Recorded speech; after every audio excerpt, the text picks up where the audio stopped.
of the Days, brought to you with fond memories by Northwest Federal Savings and Loan Association, by Nelson Hirschberg Ford, and by Eden's Plaza Shopping Center. This is Chuck Shaden with another in our series of programs designed to bridge the sound gap between yesterday and today. Today is Saturday, May 5th, 1979. It's National Radio Month.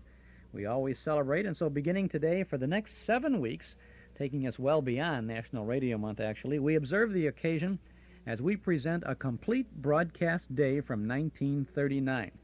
It's a day in the life of radio station WJSV in Washington, D.C. It's Thursday, September 21st, 1939.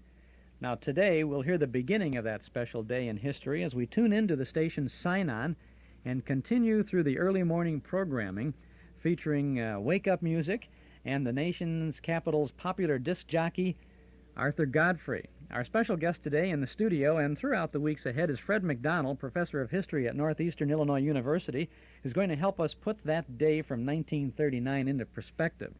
It'll be an interesting trip through the dials to the past on Those Were the Days. We'll tell you all about it in just a minute, so stick around and don't touch that dial. It all begins right after this word for Northwest Federal Savings.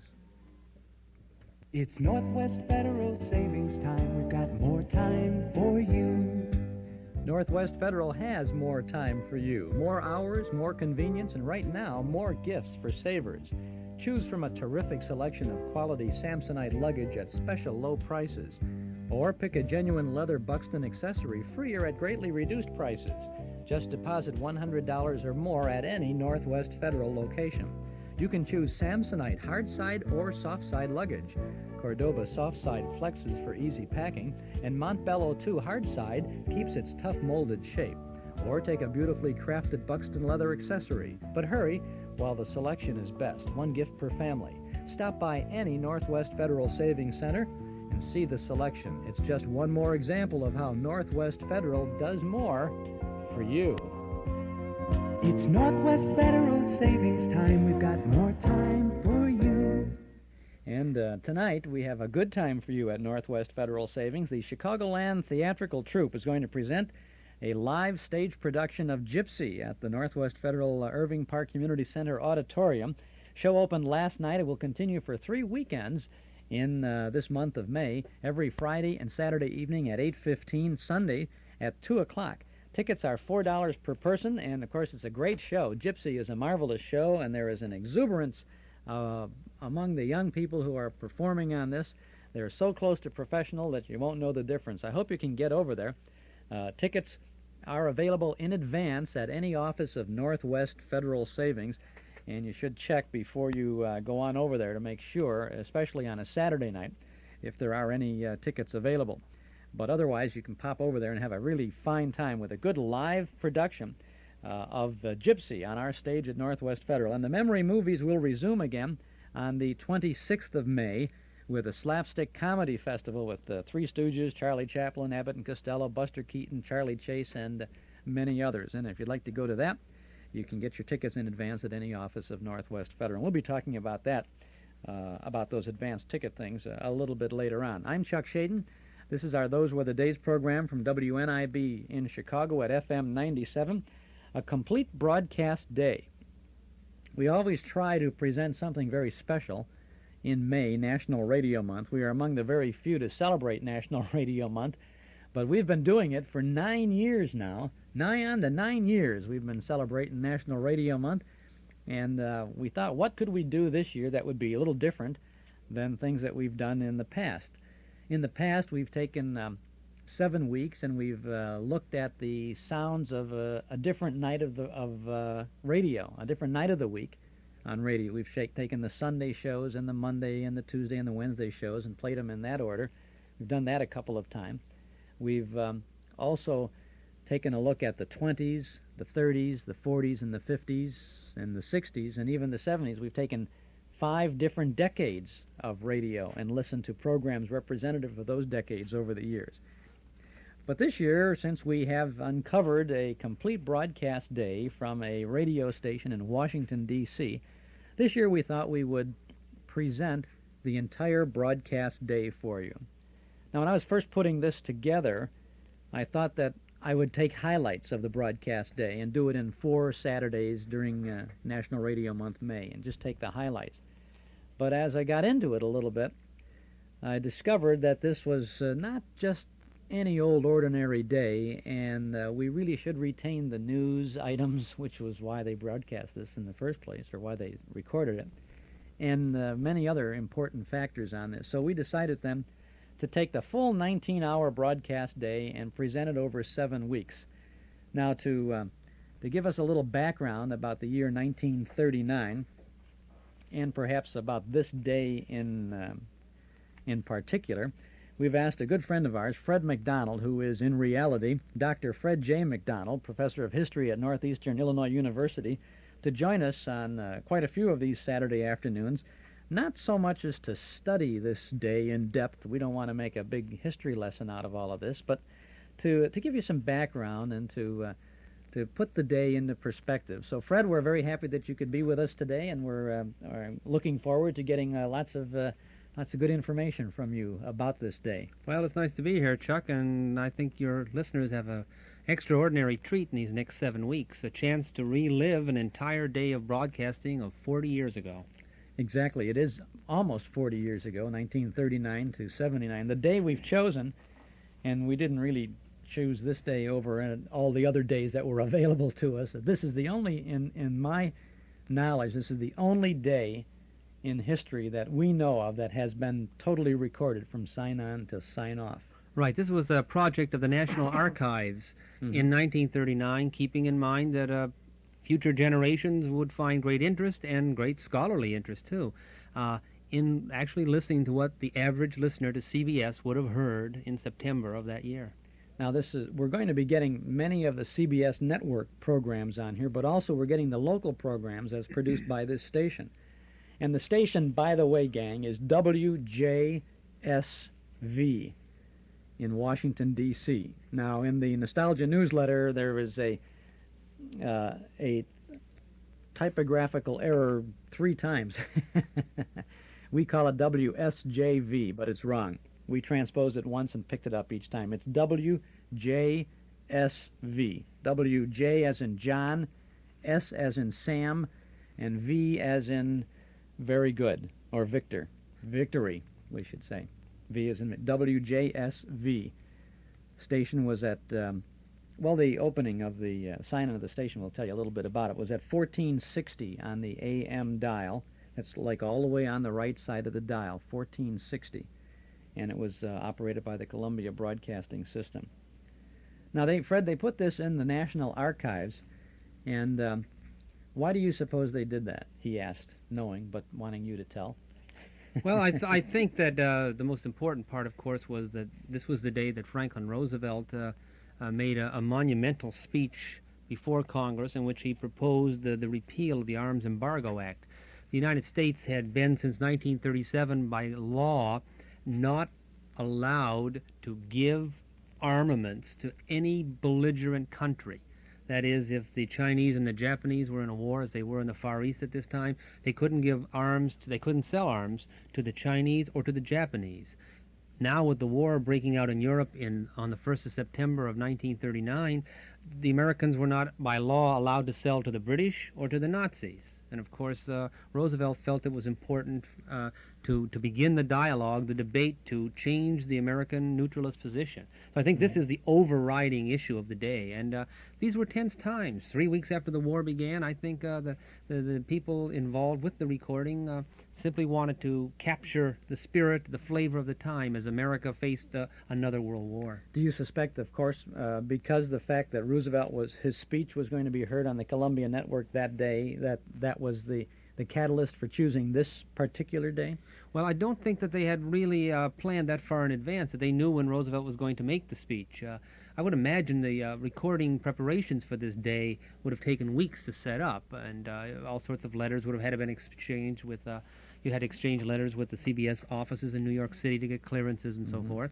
So it may have been a coincidence more than anything else.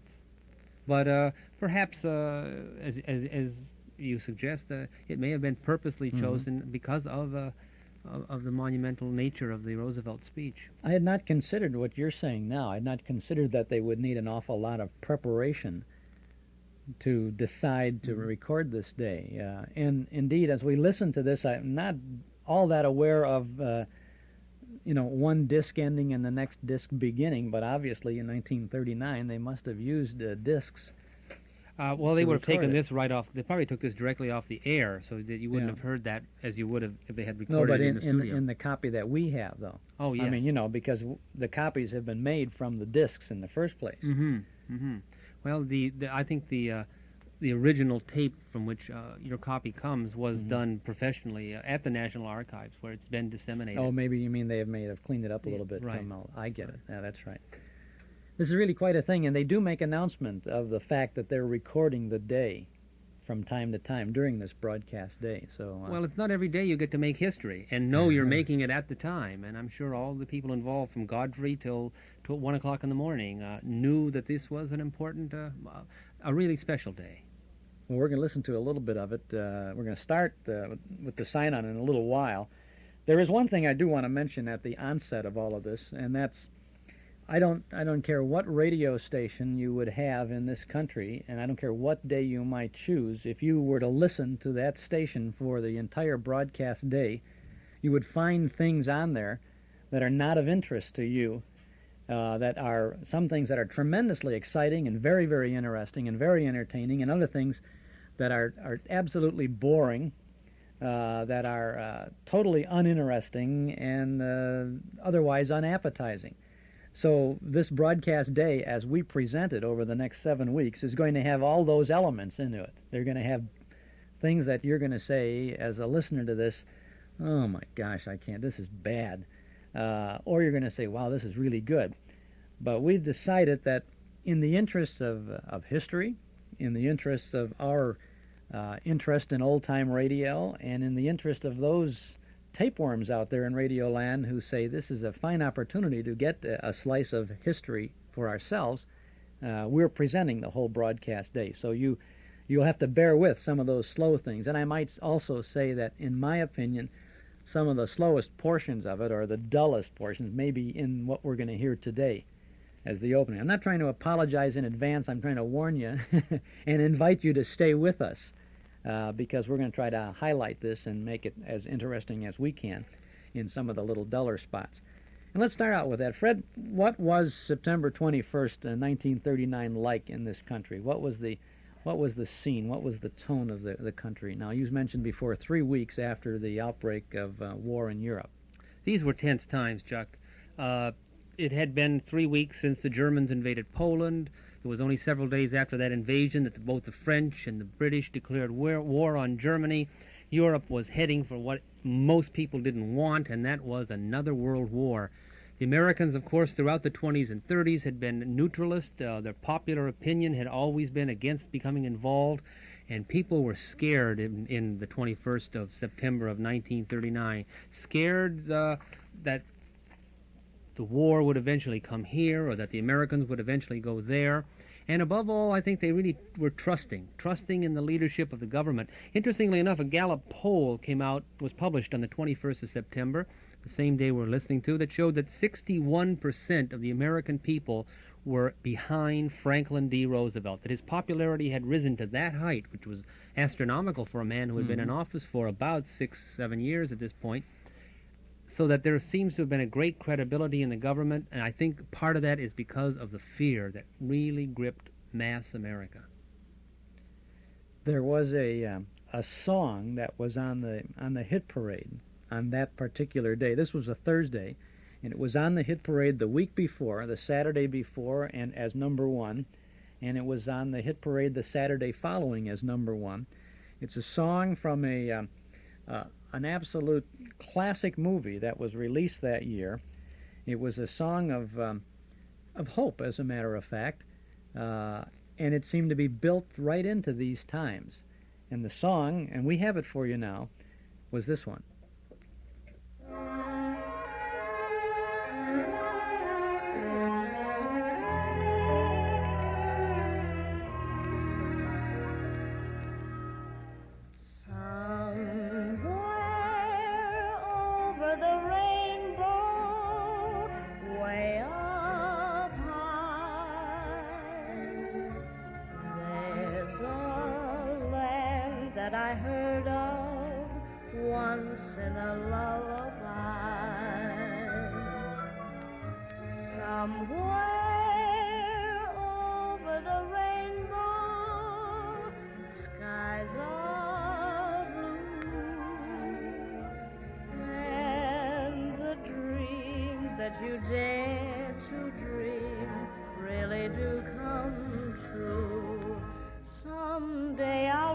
upon a star and wake up where the clouds are far behind me,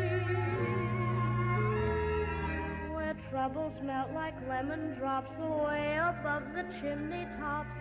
That's where you find me. Somewhere over the rainbow,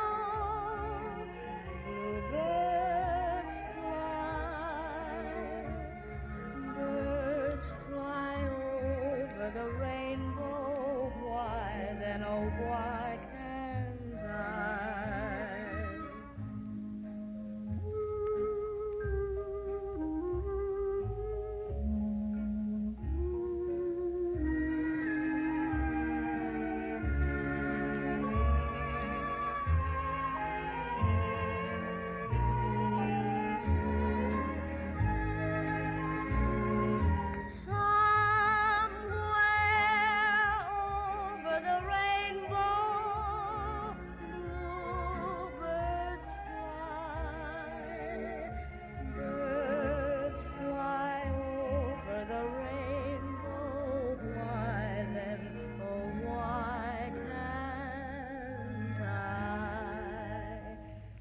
Happy little bluebirds fly beyond the rainbow.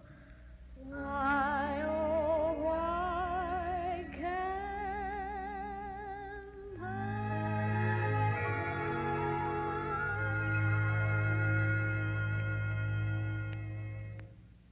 That's Judy Garland with the #1 song on the hit parade on September 21st of 1939, the day that we are going to start listening to in just about a minute and a half now, as we begin a rerun, if you will, of a complete broadcast day from radio station WJSV in our nation's capital, Washington, D.C., from September 21st, 1939. I'm Chuck Shaden.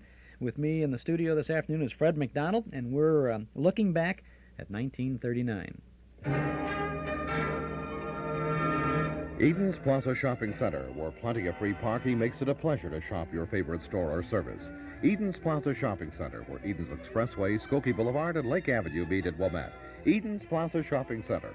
Easy to reach, easy to park, easy to shop. Mother's Day gifts all this week at Eden's Plaza Shopping Center in Wilmette. Well, let's go back now to Thursday, September 21st of 1939. This is radio station you're listening to radio station WNIB in Chicago in 1979. But through the magic of radio, we take you back to just before 6 a.m. Eastern Standard Time. I guess it would be Standard Time, September 21st. I don't know when they changed Fred, I don't know whether they would have changed to daylight time at that point or not yet.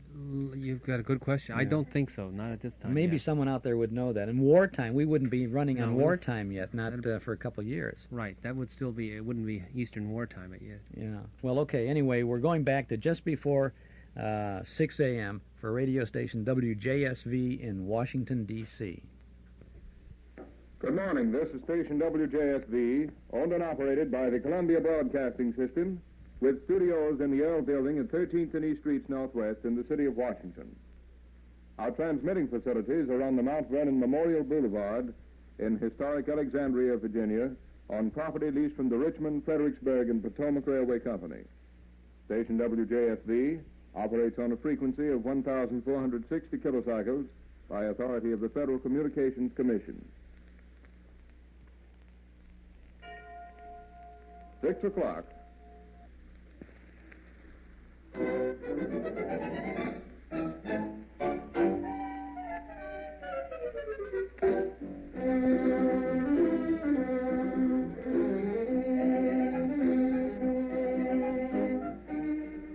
This is the Sundial, the music recorded.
minutes past 6, 6-3.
Six minutes past 6 a.m.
6:09, 9 minutes past 6 a.m.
Now, that's the first almost 13 minutes of the broadcast day of radio station WJSV, the CBS affiliate.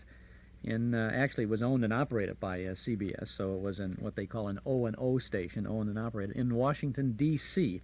And that's from about 5:59 in the morning at the sign-on. You heard the station sign-on. And there's not any chatter in here at all. They just they figured nobody's up. In Washington, D.C., those people all slept late anyway, all the politicians, I guess.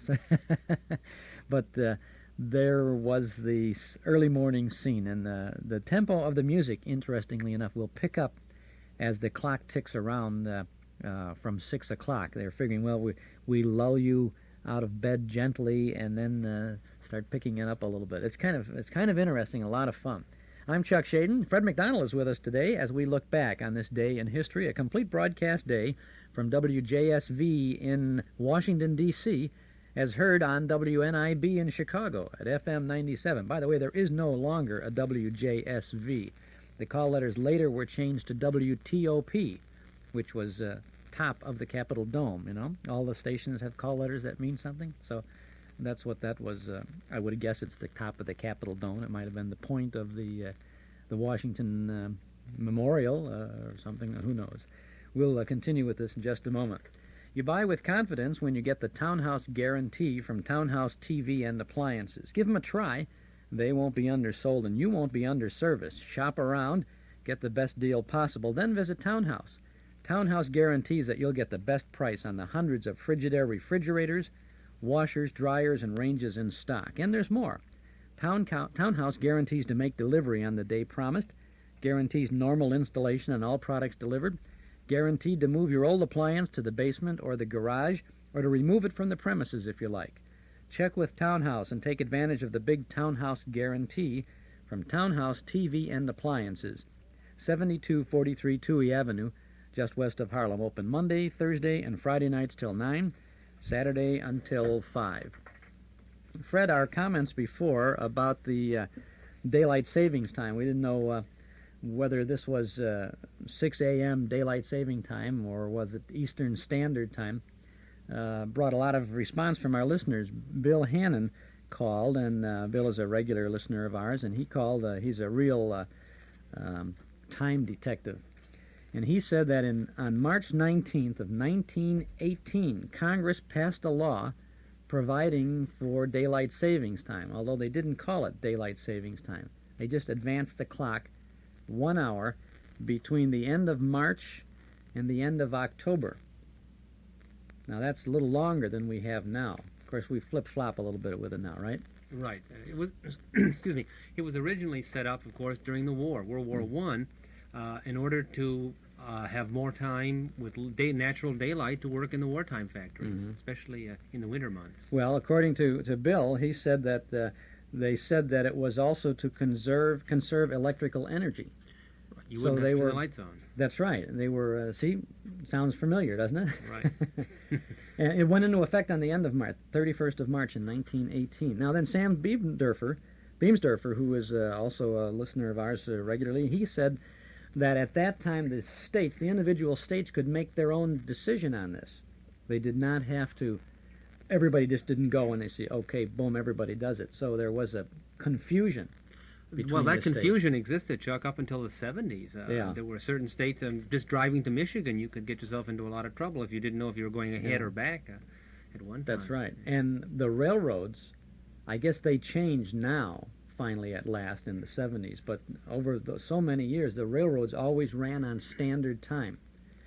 So a train arriving into a community that was observing daylight time would be arriving on standard time, and that must have really been tremendously confusing. Well, I have uncles who still refer to it as daylight savings time and God's time. Oh, God's time, yeah. Really, meaning there's a resistance in a lot of people to jumping the clocks ahead. Well, I guess the farmers resisted it too a little bit, more than even the city folk, except I still don't understand that, because the farmer, he would get up with the crowing of the rooster, right? And wouldn't care much whether it was 3 o'clock by God's time or Eastern time or standard or daylight or whatever. Yeah, I think it was mostly though urban needs and conservation that were on the minds of the legislators when they passed these kind of laws.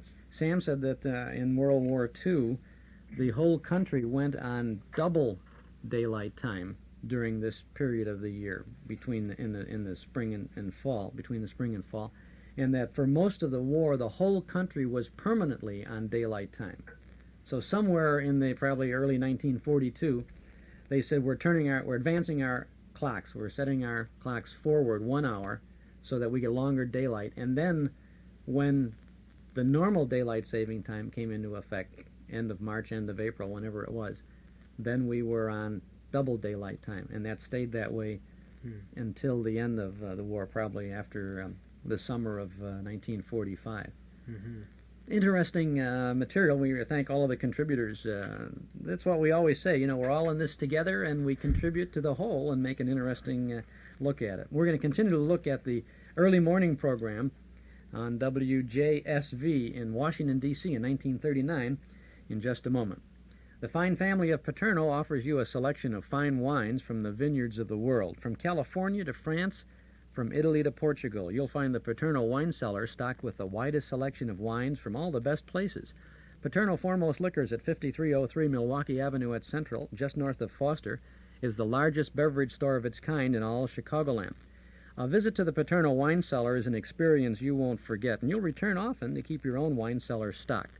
Whether it's an intimate candlelit dinner for two or an important dinner party for quite a few, you'll find everything you need to add the word special to your next occasion.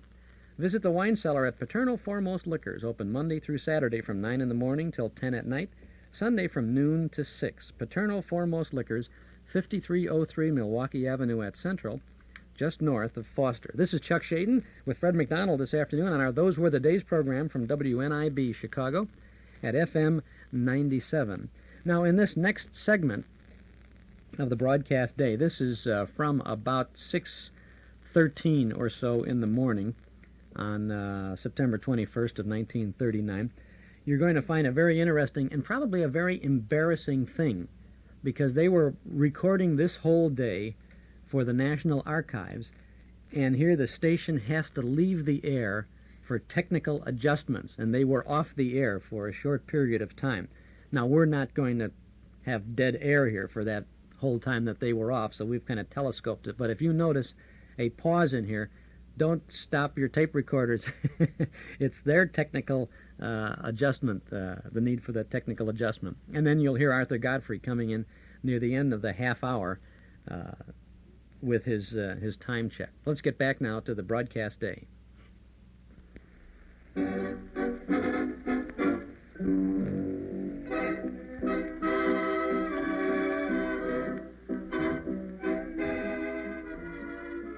Twelve minutes past 6, 6:12.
Ladies and gentlemen, we regret the necessity of leaving the air for the next couple of minutes in order to make technical adjustments.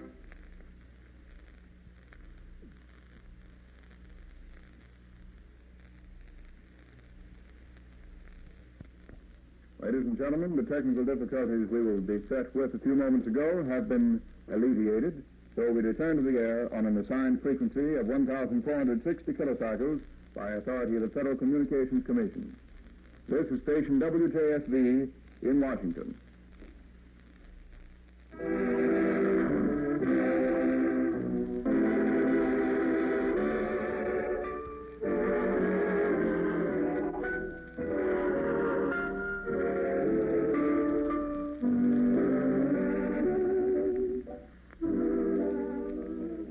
Three and a half minutes now past 6 a.m., 6:23 and 1/2.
Minutes past 6:27. The music is recorded.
$6:29.5. Good morning, one and all. This is the Sundial, WSJV, Washington, D.C. Any music you hear is record G. This is Thursday morning, September the 21st. If I am not mistook with a mistake, this is the autumnal equinox, isn't it? Today? Sure, it would be. I expect it is. This is the first day of fall officially, isn't it? That's 21, yeah. I do believe it is. I sort of had a hunch. And we got a full moon coming up here. A full moon. Let's see now. When will it be full? It'll be full on the 28th. Oh, well, that's 1 week. Oh, well, that's 1 week from today. That's right. It's 1 week from today. Yeah. Well, anyway, it's a very lovely morning, 6:30 in the hour. And the man says generally fair and cooler today, he says. It was 57.5 degrees on the farm this morning.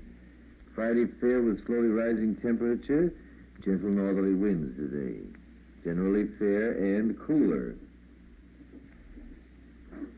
It's 6:31, 29 minutes of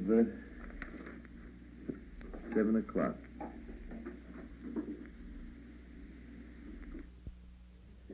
There, Arthur Godfrey showed up there on the Sundial on that station in Washington, D.C. back in 1939, September 21st. That was WJSV. You know, I was listening to this now. It occurs to me that maybe Godfrey was supposed to be there at 6 o'clock in the morning when they signed on, and he didn't show. Maybe he overslept, huh? He sounds a little sleepy. He doesn't really sound that much different than he did before. One of our people in the studio here said that Godfrey sounds like a 78 RPM recording of Wally Phillips being run at 33 1/3. And it could be. It could be. We'll be back to this broadcast day in just a little while. I'm Chuck Shaden. This is our Those Were the Days program on WNIB in Chicago at FM 97. Got some information for you on that change of call letters from JSV to TOP. I said WTOP. And they were at 1460 on the dial. Well, today, in the broadcast manual, whatever it is that goes around to the stations that tells all about the other stations, they say it's... they call it now News Radio 15, WTOP, at the top of your dial. So they forsook the top of the Capitol Dome, maybe, and call it the top of the dial. News Radio 15, it's a CBS station again, and so they have the WBBM format, pretty much, and I'm sure that's probably where they hear the Mystery Theater. All those senators and representatives out there, congressmen listening to the Mystery Theater sometime on at night out there, I suppose.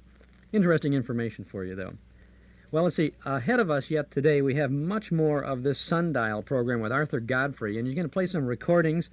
You know, there was a ban on playing recorded programs on network radio until Bing Crosby kind of broke the ban in the middle 1940s. But there was not a ban on playing some recorded music, especially on local radio programs. And, of course, Godfrey, doing the morning show here on this Washington, D.C. station, he played records, and we're going to hear a number of things, recordings by Eddie Howard and Horace Heidt. You'll hear this morning Bing Crosby, Lawrence Welk, Glenn Miller, Frankie Masters, and Artie Shaw. And wait till he gets warmed up here, you're going to hear a lot of commercials. And also, he mentioned once about the autumn equinox, the changing from summer to autumn, summer to fall here on this date, September 21st. Just make a mental note of how many times he mentions that. It's called a radio announcer groping for something to say. You're going to hear all of that this afternoon on our Those Were the Days program. Next Saturday afternoon, we'll have part 2 of our broadcast day, and we have a whole load of soap operas for you in the next 2 weeks, actually. Next Saturday, Bachelor's Children, Pretty Kitty Callie, Mert and Marge, Hilltop House, Kay Fairchild's Stepmother, Mary Lee Taylor with some recipes from the Pet Milk Kitchen, Brenda Curtis, Big Sister, and Aunt Jenny's True Life Stories. And then on the 19th of May, the Woman's Home Companion offering shopping tips, When a Girl Marries, Romance of Helen Trent. Our Gal Sunday, The Goldbergs, Life Can Be Beautiful, The Road of Life, This Day is Ours, and The Life and Love of Dr. Susan. And we have all kinds of interesting things ahead of us, too. We have that speech that Fred McDonald was mentioning before, the Franklin D. Roosevelt speech. We have Scattergood Baines. We have the last several innings of a baseball game between the Washington Senators and the Cleveland Indians. We have Amos and Andy, the Joey Brown Show, the Major Beau's Original Amateur Hour, the Columbia Workshop, and the whole broadcast day wraps up on the 3rd Saturday in June here with some big band remotes broadcast live over that station in Washington, D.C. after 11 o'clock at night. So I hope you'll stay with us and enjoy some of these things. It's really a slice out of history. And though we don't want to get too historical about it, we think that it's very, very entertaining as well, and an important thing for us to do and for maybe you to have if you're one of those tapers out there grabbing some of this for your tape collection. You can keep track of all of these things when you subscribe to our Nostalgia newsletter and radio guide. Bob Hope and Jerry Colonna are on the cover of our newsletter for May, and that's just the beginning of the good reading and good entertainment that you'll find in our guide to the good old days. A 1-year subscription, 10 issues, is only $7, and you can subscribe right now when you call us at 545-2260. The May issue features reprint articles about Ralph Edwards and Truth or Consequences, a crazy quiz program, about Shep Fields and his rippling rhythm, about A Date with Judy, and Dr. Christian. There's lots of things in store for you in our May newsletter, including some interesting letters from listeners advance news of our Saturday night movies and other entertainment programs at Northwest Federal, plus the complete schedule of our Saturday afternoon Those Were the Days broadcast here on WNIB. Call us at 545-2260 to subscribe. We'll start your subscription with this current May issue, which you'll have at the beginning of the week, and we'll include an invoice along with your first copy. We give you lots of information about the shows that we play, including original broadcast dates, names of stars and cast members, network and sponsor identification, even the times of each segment that we play to help you record the old shows for your own collection. It's all listed in order week by week, and it's all yours when you subscribe to our Nostalgia newsletter and radio guide. A one-year subscription is $7. You can subscribe right now if you call us here at our studio at 545-2260. If the lines are busy when you call, won't you please wait just a moment and then dial back at 545-2260. Or, if you want, you can simply send $7 to Nostalgia Newsletter, Box 421, Morton Grove, 60053. But if it's easier, why don't you give us a call this afternoon at 545-2260. Remember to subscribe to our Nostalgia Newsletter and radio guide.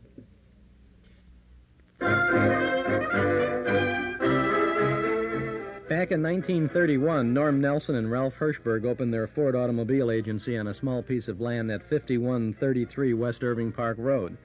The first year they sold about 100 new Fords. Today, thousands and thousands of new Fords later, Nelson Hirschberg Ford occupies a whole city block at that same location on Irving Park Road at Laramie. And thousands of Chicagoland families have not only bought their first Ford from Nelson Hirschberg, but have returned again and again for all their new Fords. The proof is in the seeing. Next time you're out for a drive, notice how many Fords bear the Nelson Hirschberg emblem, and you'll notice how many drivers have seen Nelson Hirschberg, one of Chicagoland's oldest, most respected Ford dealers. 5133 West Irving Park Road at Laramie. Get your new Ford from an old-fashioned, service-minded dealer, Nelson Hirschberg Ford. I'm Chuck Shaden. This is Those Were the Days, WNIB Chicago, FM 97. We're working on a complete broadcast day. This is part one of it on our WNIB station here on National Radio Month. Fred McDonald, who is a professor of history at Northeastern Illinois University, is in the studio with us this afternoon. Fred, what were some of the things that people living in 1939 and September on the 21st of that year would be confronted with? Well, if you were John Kennedy, the New York Times reports with a beautiful half-page picture that John F. Kennedy, later to be president, was a 22-year-old son of the ambassador to Great Britain who had just returned home to the United States, where he was about to enter his senior year at Harvard University on the 21st of September of 1939. If you were a housewife in 1939, some of the interesting things that the war would bring to you would be higher prices. There had been a sort of a panic, a hoarding of food by consumers, and housewives had to pay outrageous money for a tub of butter, for instance, that had jumped from 29 cents to 33 cents a pound. And that was one heck of a high inflation rate. If you wanted to buy porterhouse steak for the evening dinner, 45 cents a pound you'd have to shell out, and that was an increase from 42 cents a pound. So you can see that prices were on the rise. You want a leg of lamb, 26 cents a pound you'd have to pay. And again, people were upset because that was a high price. I guess the cheapest you could get away with might be a shoulder veal chop at 22 cents a pound, but even that was high. What was an average wage earner's salary, though, at this time? Probably about $35 a week for the average employee, average blue-collar employee. Another interesting thing for children at this time, for all ages really, school had begun. And for, of course, high schools and elementary schools, it had begun probably a week earlier. But on the 21st of September, a lot of colleges began. The city colleges of New York, for instance, opened their doors and began the fall 1939 semester. So if you were education-bound, you were just getting used to the new books, just getting your pencils sharpened for the first time, and your school books all in order. Sizing up the staff, too, right? The Right. teachers and the girls. Right. And the guys. Well, let's get back now to Arthur Godfrey. This is now 6:31 in the morning on Thursday morning, September 21st of 1939 on WJSV in Washington, D.C.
be another you, I would shed a million tears if ever we were through.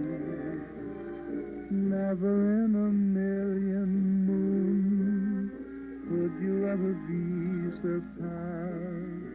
And darling, for a million Junes, this love of ours will last.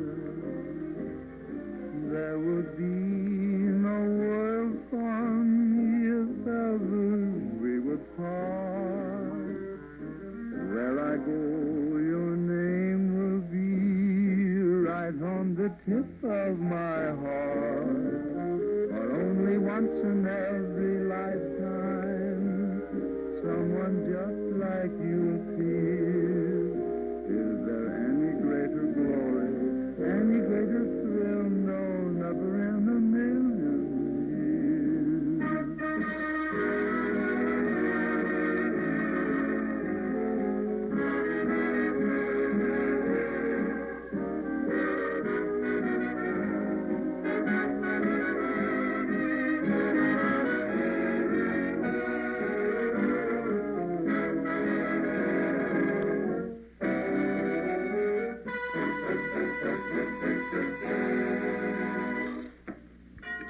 Thirty-four, 26 minutes of 7 o'clock.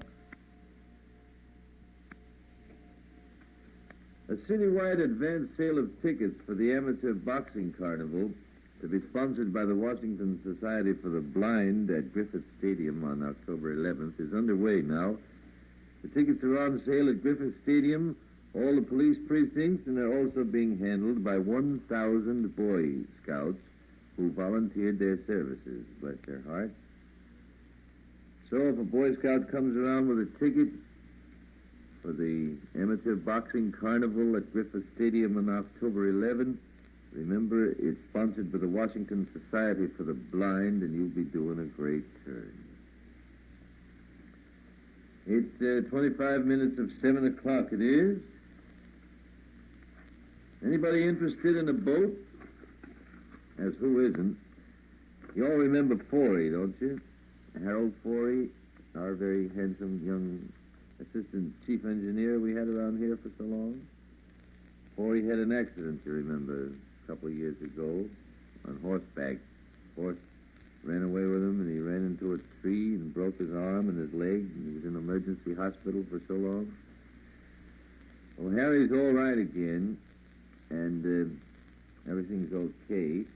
And about a year and a half ago, he started building a boat which he named the Lolita, Lolita. She's 40 feet 8 inches overall, 12 foot 6 inches beam. She draws about 2 feet 8 inches of water. She's a raised deck Chesapeake Bay dead rise cruiser that can go to sea and take it. Harold built her, and he knows, and she's been out there in the heavy stuff and proved herself all right.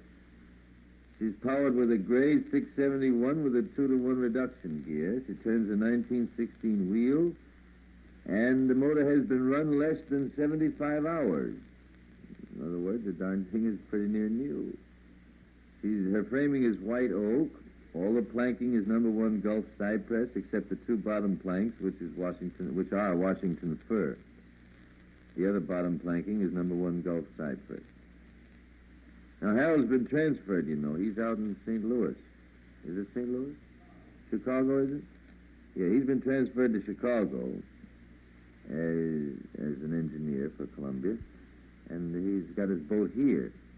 And he can't spare the time nor the money to take the boat from here to Chicago, so he has it for sale. Now, here's a grand boat, beautifully built boat. Got gasoline capacity 80 gallons, fresh water 30 gallons, sleeps 6 persons very conveniently. She cruises to 10 and 11 miles an hour, top speed 14, and she's fully equipped with the exception of the interior lights, which can be installed for approximately $25. As a matter of fact, the running lights are installed, but they're not hooked up. Wouldn't take much. Now, you can get in touch with me about Forey's boat. or call a feller named Dick Hall. Dick Hall at 200 Rhode Island Avenue Northeast. Call him at Michigan 5457. Michigan 5457, and he'll be glad to show you Forey's boat, which is a honey. It's 22 minutes of 7 o'clock.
It's 41, 19 minutes to 7 o'clock. Wait a minute, I want to make sure if I heard something right.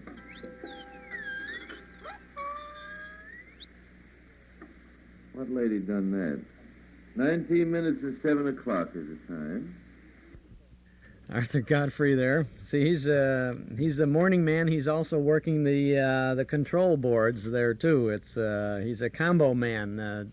He just put the needle back on the record a little bit and listened to the end of that jazzy version of "Listen to the Mockingbird." And now it's according to 40 years ago, Arthur Godfrey on that SUNDIAL program on radio station WJSV. The time is 19 minutes till 7 o'clock in the morning, getting all of Washington, D.C. and surrounding areas up for another hard day at the business of government and whatever else you had to do in those days. This is Chuck Shaden these days in 1979 on WNIB Chicago. At FM 97, our Those Were the Days program for National Radio Month is a look back at a single day in broadcast history, September 21st of 1939, from sign-on to sign-off on that station in our nation's capital. And we'll continue with it in just a little bit. Old-time radio fans are invited to visit our Metro Golden Memory Shop at 5941 West Irving Park Road, just east of Austin. You'll be amazed at the supply of new things to bring back the old times and old things to provide more good times. We have hundreds of recordings of the fabulous old-time radio shows on cassette and 8-track tape and LP records. You can get War of the Worlds, Abbott and Costello's Who's on First, Jack Benny, Fibber McGee and Molly, Amos and Andy, Suspense, Lights Out, Inner Sanctum, lots more, plus big band, soundtrack, and personality recordings, movie posters and photographs, and a fabulous collection of books and magazines about radio, television, movies, and the comics.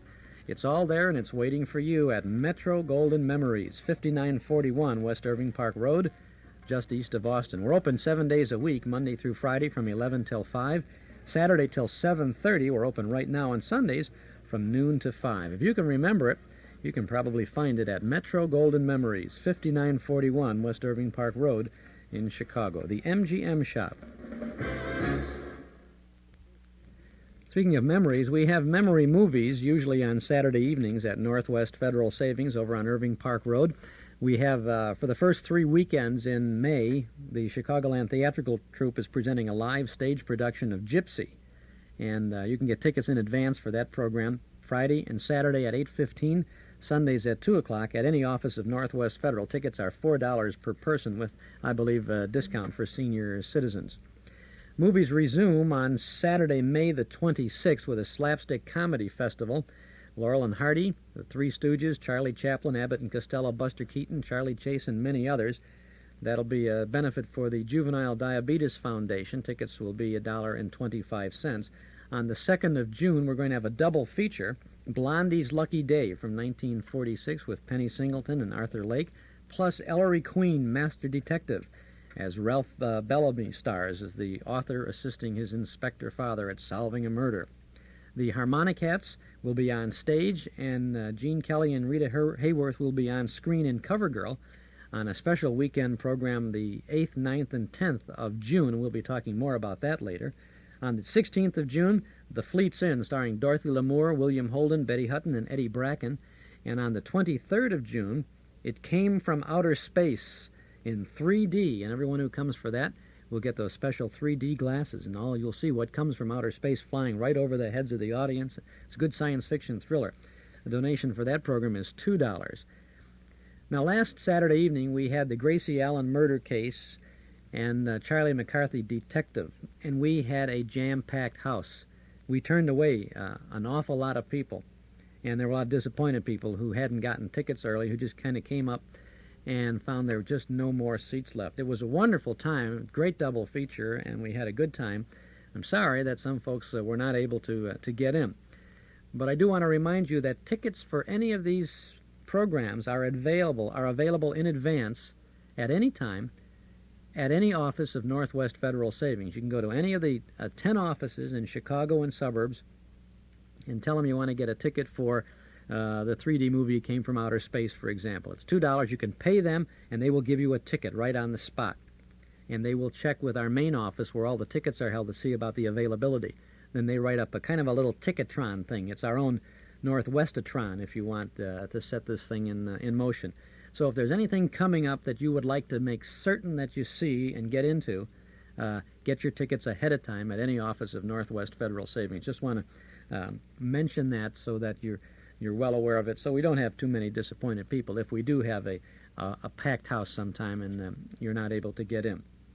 Chuck Shaden here with Fred McDonald on our Those Were the Days program, WNIB Chicago, FM 97. Let's get back now to Arthur Godfrey, the morning man on the station in Washington in 1939.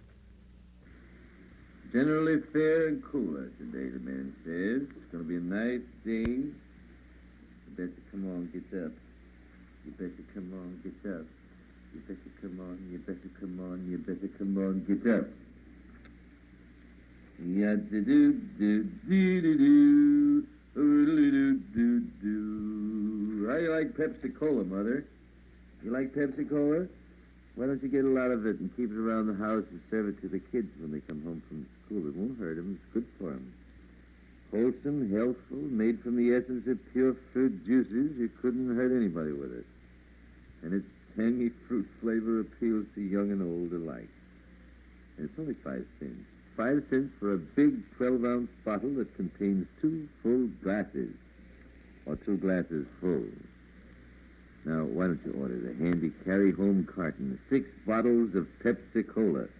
The price is only $6, 6 for a quarter. Get that, 6 for a quarter. When you buy 6 of them, you get 1 free. Buy it straight, it's 5 cents a bottle. 6 for a quarter, and the carton is easy to carry, handy to store, convenient for returning the empty bottles. Drink Pepsi-Cola. $6.42 in the off, 17 and a half minutes of 7 o'clock.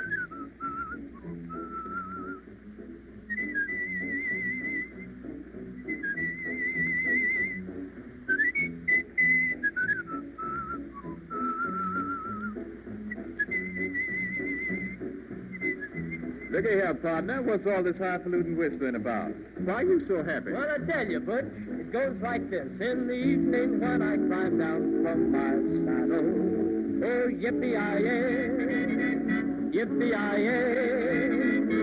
There's a new moon on the sage pike hair, skedaddle, yippee-yi-oh, yippee-yi-yay.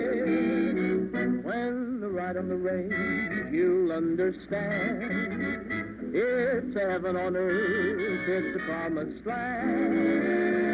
In the evening when I climb down from my saddle, yippee-yi-oh, yippee-yi-yay, where the deer and the antelope roam. It's the place that I call home sweet home. In the evening when I climb down from my saddle, I want to say, oh, yippee-yi-yay.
.45 in the hour, 14 and a half minutes of 7 o'clock. This is the Sundial, WJSV, Washington, D.C. The music is Record V. Hey, you know, Pilcher? Pilcher? I have a funny feeling this morning that my few words here are being set aside, so to speak, for posterity. I don't know why. I just have a hunch. I'm not sure. Would you care to come and say a few words for posterity? Well,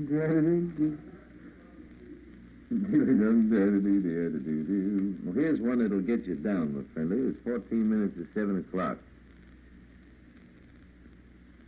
It says here, Arthur, please announce that there will be a midnight show tonight of the women. And how about the women treating the men to this show? It says, talking about style, wait till you see that gorgeous $250 nightgown that is part of the Technicolor fashion show in the new picture, The Women. Fancy that, paying $250 for a nightie. Yeah, huh? Mine costs $1.50, and I bet I sleep better than she does. I bet you. Well, anyway, MGM has screened Claire Booth's malicious, delicious play that's a riot of revelations about our own sex. You know, men is what I'm talking, men. Norma Shearer, Joan Crawford, Rosalind Russell head 100% female cast. Did you see the play? Boy, the gossip and the rumor and the scandal flies on the wings of the wittiest dialogue you've ever heard. Luxury beauty parlors, homes, and hotels. Oh, Bob, man. I've always wondered what I'd do if I had to sneeze on the air. Now I know. Where was I? Luxury beauty parlors, homes, and hotels are the background for this exciting, penetrating play that's all about women and their problems with men. The women, the picture you must see, opens tomorrow at Lowe's Palace Theater. It's quite a picture. Quite a picture. $250 for a nightie. How about it, Goody? Would you go for one of those? $250 nightie? 11.5 minutes of 7.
$51 in the off, 8.5 minutes of 7 o'clock. Arthur Godfrey, 8.5 minutes. He's getting a little cutesy there, isn't he? Well, at that hour of the morning, why not? That's from Sundial, the morning program. Arthur Godfrey, a resident disc jockey, record spinner, time teller, from September 21st of 1939 on the Washington, D.C. radio station WJSV. This is Chuck Shaden in the Chicago radio station WNIB in Chicago at FM 97 with our Those Were the Days program for Radio Month, the first of 7 consecutive Saturdays, looking at a complete broadcast day from 1939. And we're happy to have Fred McDonald here. He's a professor of history at Northeastern Illinois University, and we're pleased to enjoy his company and to get some good information from him as we are doing throughout the afternoon.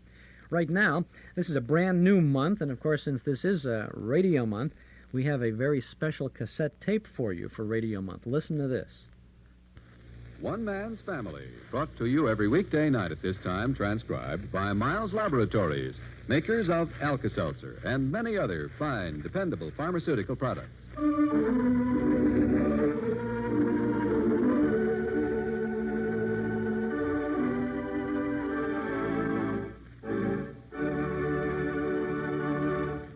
Overheard between Hazel and Dan Murray in the front room of their home. Hazel, my dear, you've been jumping up and down all day long. Now, just relax. But, Dan, wouldn't you think Pinky would at least phone us so we'd know he's all right? He's probably off somewhere having a wonderful time for himself. Oh, don't worry. He'll show up, brash as ever.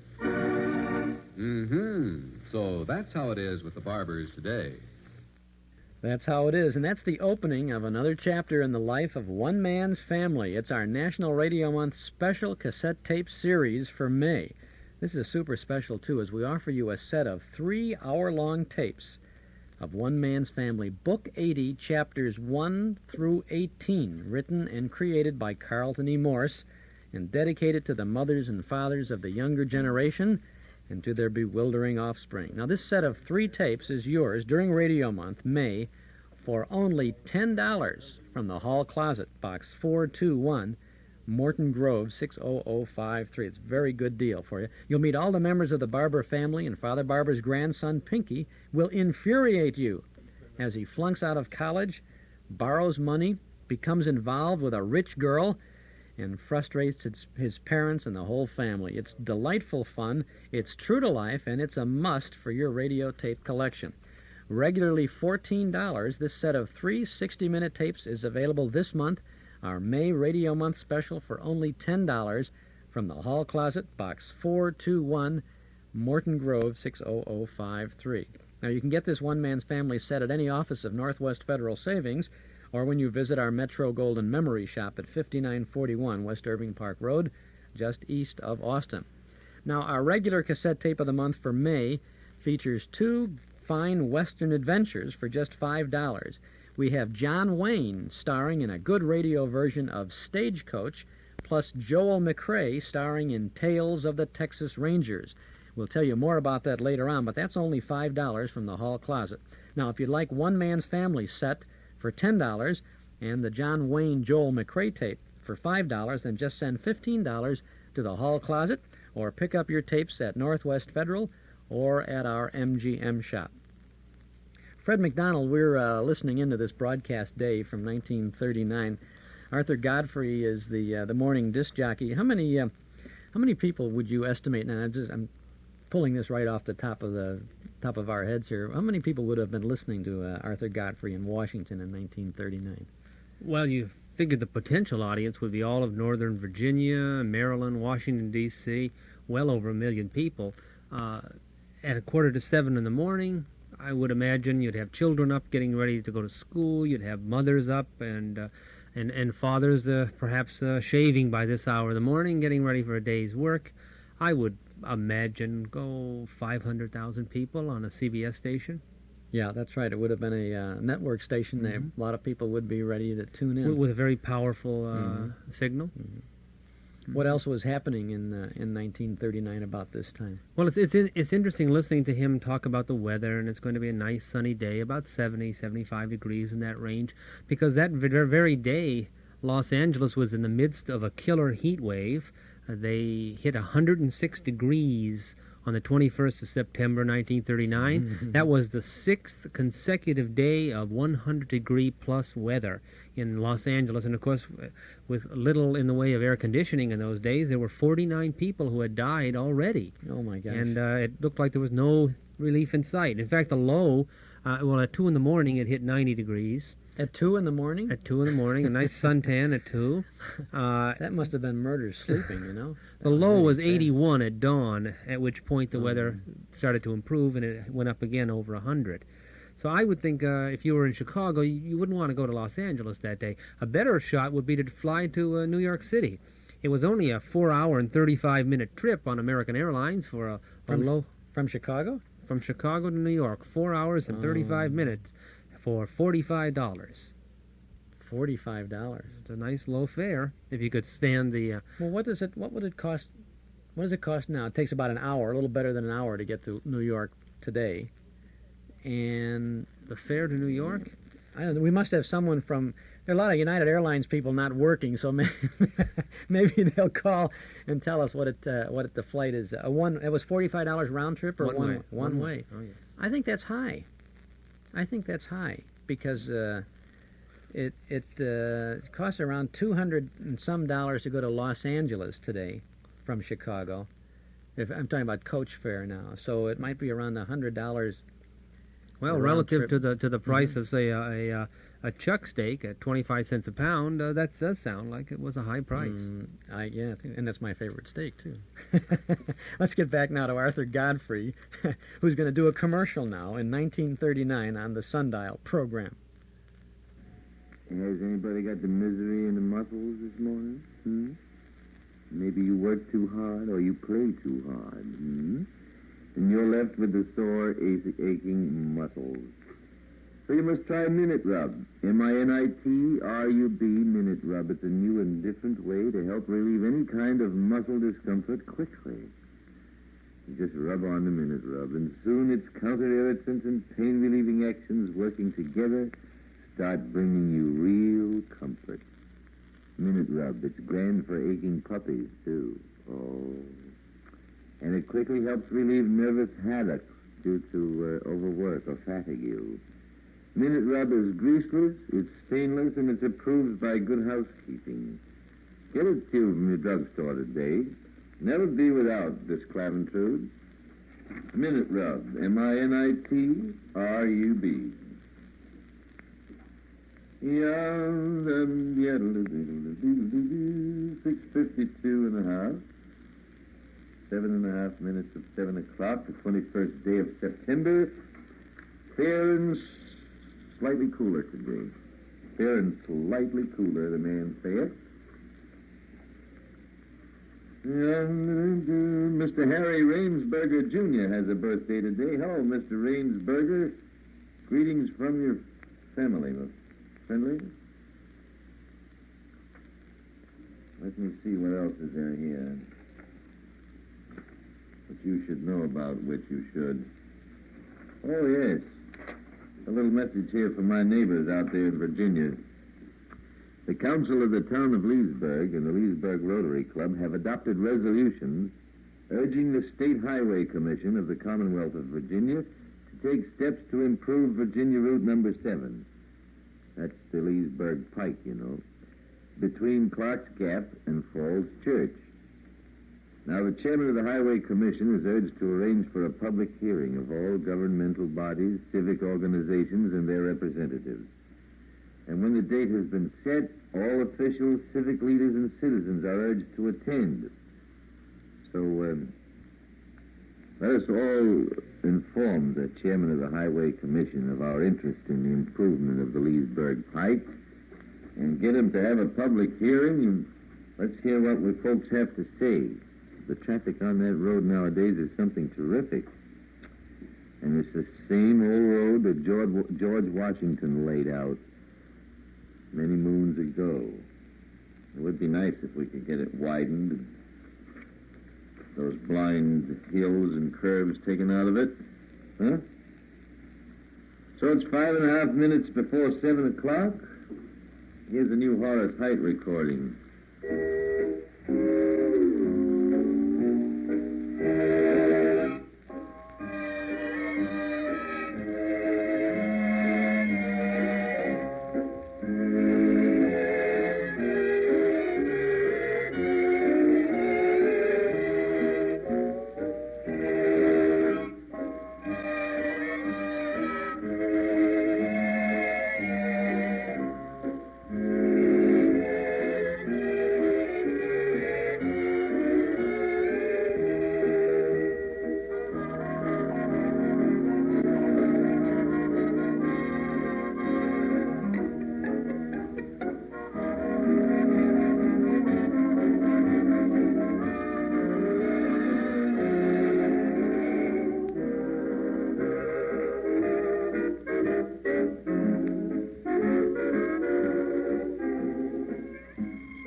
above.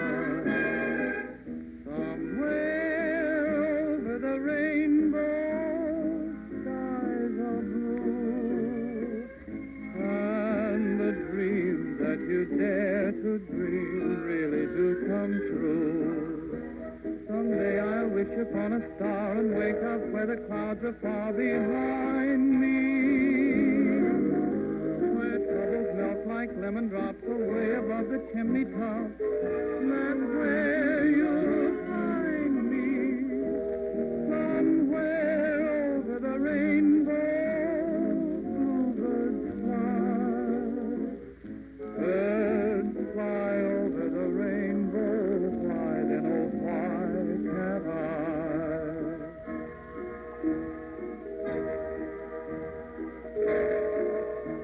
If happy little bluebirds fly beyond the rainbow, why, oh, why can't I?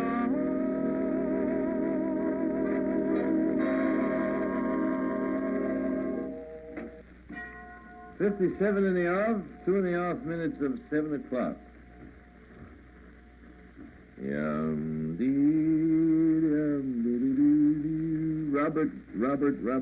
Robert Williams Heidt. Robert William Heidt of Jackson Avenue in Riverdale is 2 years old today.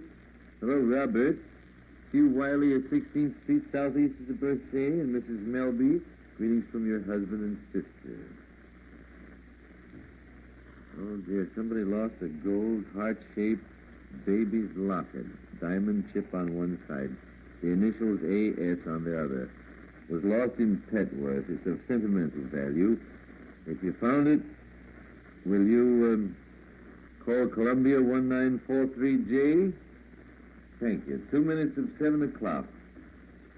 Prices on imported goods are going up, my friend, which is only natural. Furs, for example. Insurance rates for transferring furs from Central Europe have jumped 3,000%. 3,000% for insurance rates. Imagine the effect on the fur prices. Now, Zlotnick the furrier prepared.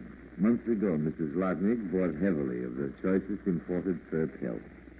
Now these gorgeous furs are available at Zlotnick at original price levels. If you mean to buy a new fur coat, be forewarned by this good advice from Zlotnick the furrier. Now is the time to buy your furs. Gorgeous furs, original prices. At Zlotnick, individual terms may be arranged. Zlotnick the furrier is at the sign of the Big White Bear, 12th and G Northwest.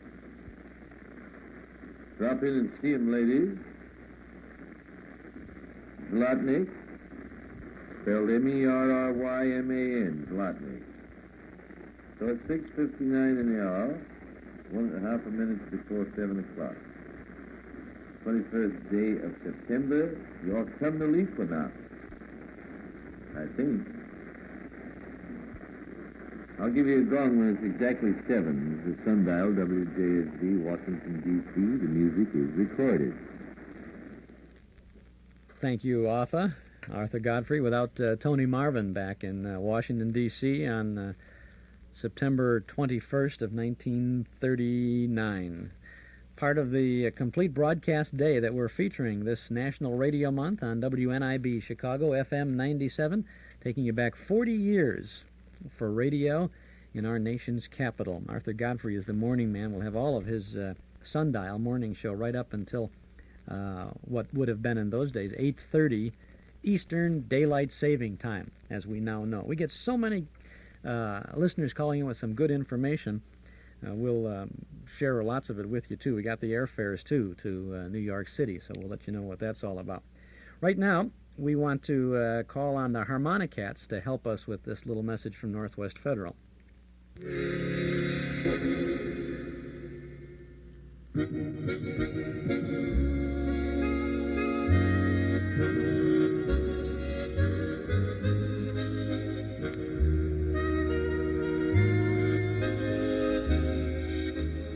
Jerry Murad's Harmonicats, huh? Hey, if you remember the great stage and screen shows that used to play the Chicago, the Oriental, and the State Lake Theaters, and if you've ever seen the Harmonicats there, you remember those shows for sure. I think you're going to want to attend the gala stage and screen show planned for Northwest Federal's Irving Park Community Center Auditorium on the weekend of June 8th, 9th, and 10th. And if you've never had the opportunity to see a wonderful stage and screen presentation, I think you're going to want to be on hand. Now, Jerry Murad's Harmonicats, Chicagoland favorites for many years, will appear in person on our stage, and the silver screen will light up for an encore showing of the 1944 Technicolor musical Cover Girl, starring Rita Hayworth and Gene Kelly. Now, you may very well know that the Harmonicats rose to fame with their hit recording of Peg O' My Heart. And, of course, they've stayed at the top of the list of popular performers ever since. Now, they're going to present, of course, Peg O' My Heart and so many of their old favorites and even some new tunes. Cover Girl on the screen blends music and comedy with breathtaking Technicolor to add the perfect complement to our program. Big hit tune from that World War II musical is Long Ago and Far Away. Add to that Rita Hayworth's incredible beauty, Gene Kelly's dancing, and the supporting cast that includes Phil Silvers and Eve Arden. You're in for a rare treat. Now, this special salute to the great stage and screen shows will be held at 8 p.m. on Friday and Saturday, June 8th and 9th, and on Sunday, June 10th, there's two shows at 2 o'clock and 6 o'clock. The program is being sponsored by Northwest Federal Savings for the benefit of the Kiwanis Club of Park Ridge, and it's part of Northwest Federal's Thanks a Billion celebration in honor of the milestone in assets reaching $1 billion. Tickets to all performances are $5 per person and are available in advance at any of Northwest Federal's 10 offices. Now, we would encourage you to get your tickets now in advance at any office of Northwest Federal for any of these 4 performances. If you like, you can order your tickets by mail by sending a check or money order to Northwest Federal Reservations, 4901 West Irving Park Road, Chicago 60641. And then put a note in there with your name and address and all of that, and a phone number too, and tell them whether you'd like tickets for 8 p.m. performance on Friday, June 8th, or Saturday, June 9th, or the 2 p.m. performance for Sunday, June the 10th, or the 6 p.m. performance for that day, June the 10th. The Harmonicats on the stage will be the MC for that program, and Rita Hayworth and Gene Kelly in the film Cover Girl from 1944. Good double feature program, a live stage show, and of course also the film. A good show, $5 per person, a benefit performance, and I think you'll enjoy it. Hi, I'm Barrett Deems, and I was the drummer on the Louis Armstrong Band when I started buying shoes from Paul Meyer on Central Street in Evanston. After I left Louis and worked with Jack Teagarden, Bill Reinhardt Jazz Band, and the Dukes of Dixieland, I was still getting my loafers from Paul. In fact, not long ago, when I toured Europe with Benny Goodman, my grandchildren picked up shoes at Paul Meyer's shoe store. So take a tip from Barrett Deems and get your shoes from Paul Meyer's shoe store in Evanston. This is Chuck Shaden with our Those Were the Days program on WNIB Chicago, FM 97. Today we're, of course, tuning into the first portion of the complete broadcast day from that station in Washington, D.C. on September 21st of 1939. Bob Kolosowski is with us this afternoon also.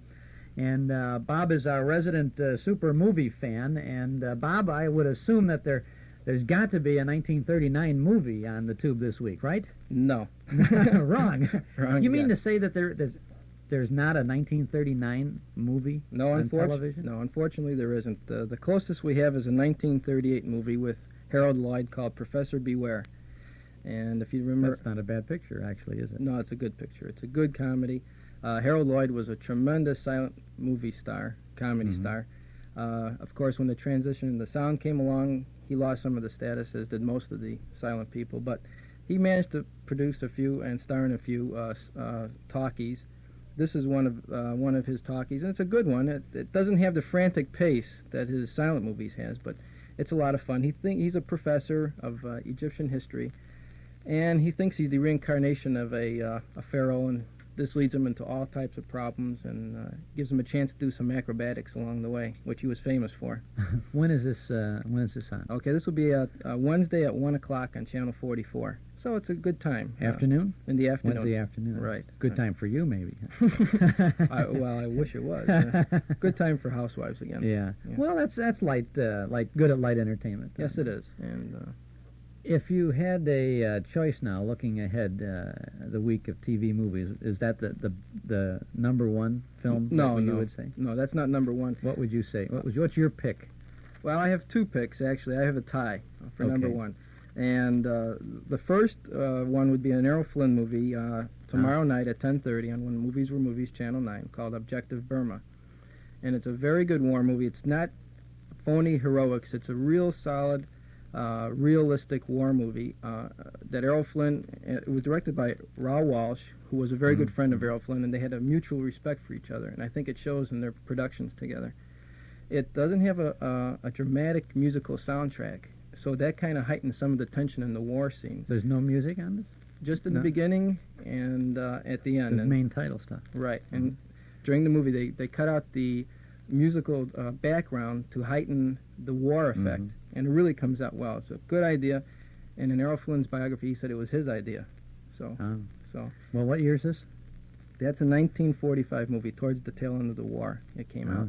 And it was it came out at the right time for Errol Flynn, too. His career was kind of ups and downs, and this was a good, solid movie for him, and it helped bolster his career, back into the limelight, so to speak. Errol Flynn, 1945, a good war movie. How long does it run? 142 minutes was the original time. 142 minutes? Right, so it was a long movie. So, just Channel 9 at 10:30. That means you're stuck for at least 3 hours. Well, they've got it until 12:30.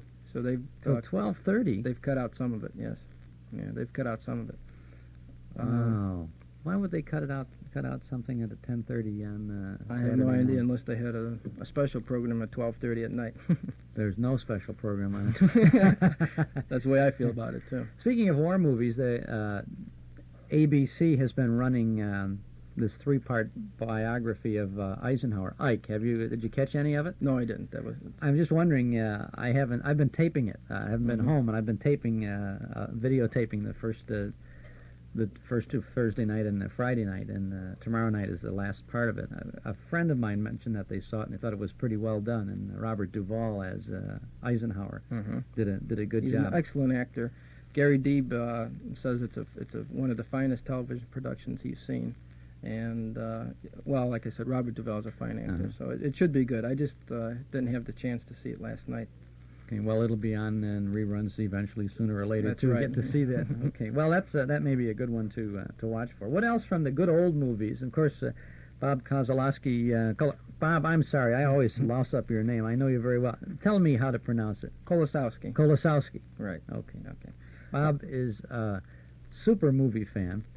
And he's a fan of the good old days, and so the movies that we talk about here occasionally on a Saturday afternoon are the good ones from the old days. Right. So what else can we look forward to? Okay, we've got a good Bob Hope movie. Oh, terrific. 9 o'clock, Monday morning, Channel 9, The Princess and the Pirate. And it's the usual shenanigans with... Virginia Mayo. Virginia Mayo is the princess, and Bob Hope is the pirate. Is Walter Slazak in that one? Yes, he is. Yeah. I remember. Samuel Goldwyn. Right, and it's all off the top of the head, folks. I'm a fan too. And Walter Brennan is in it also, which seems to slip your mind. I didn't know that. Yeah. Well, he has kind of a thankless role. He's kind of a Bob Hope sidekick and kind of drinks a little bit, but it's all in the comic vein. But it's really a funny Bob Hope movie, one of his better ones, I think, from the 40s. And he does his hapless coward. I want to get ahead and win the girl at the end of the real act, and it's really good, a lot of fun.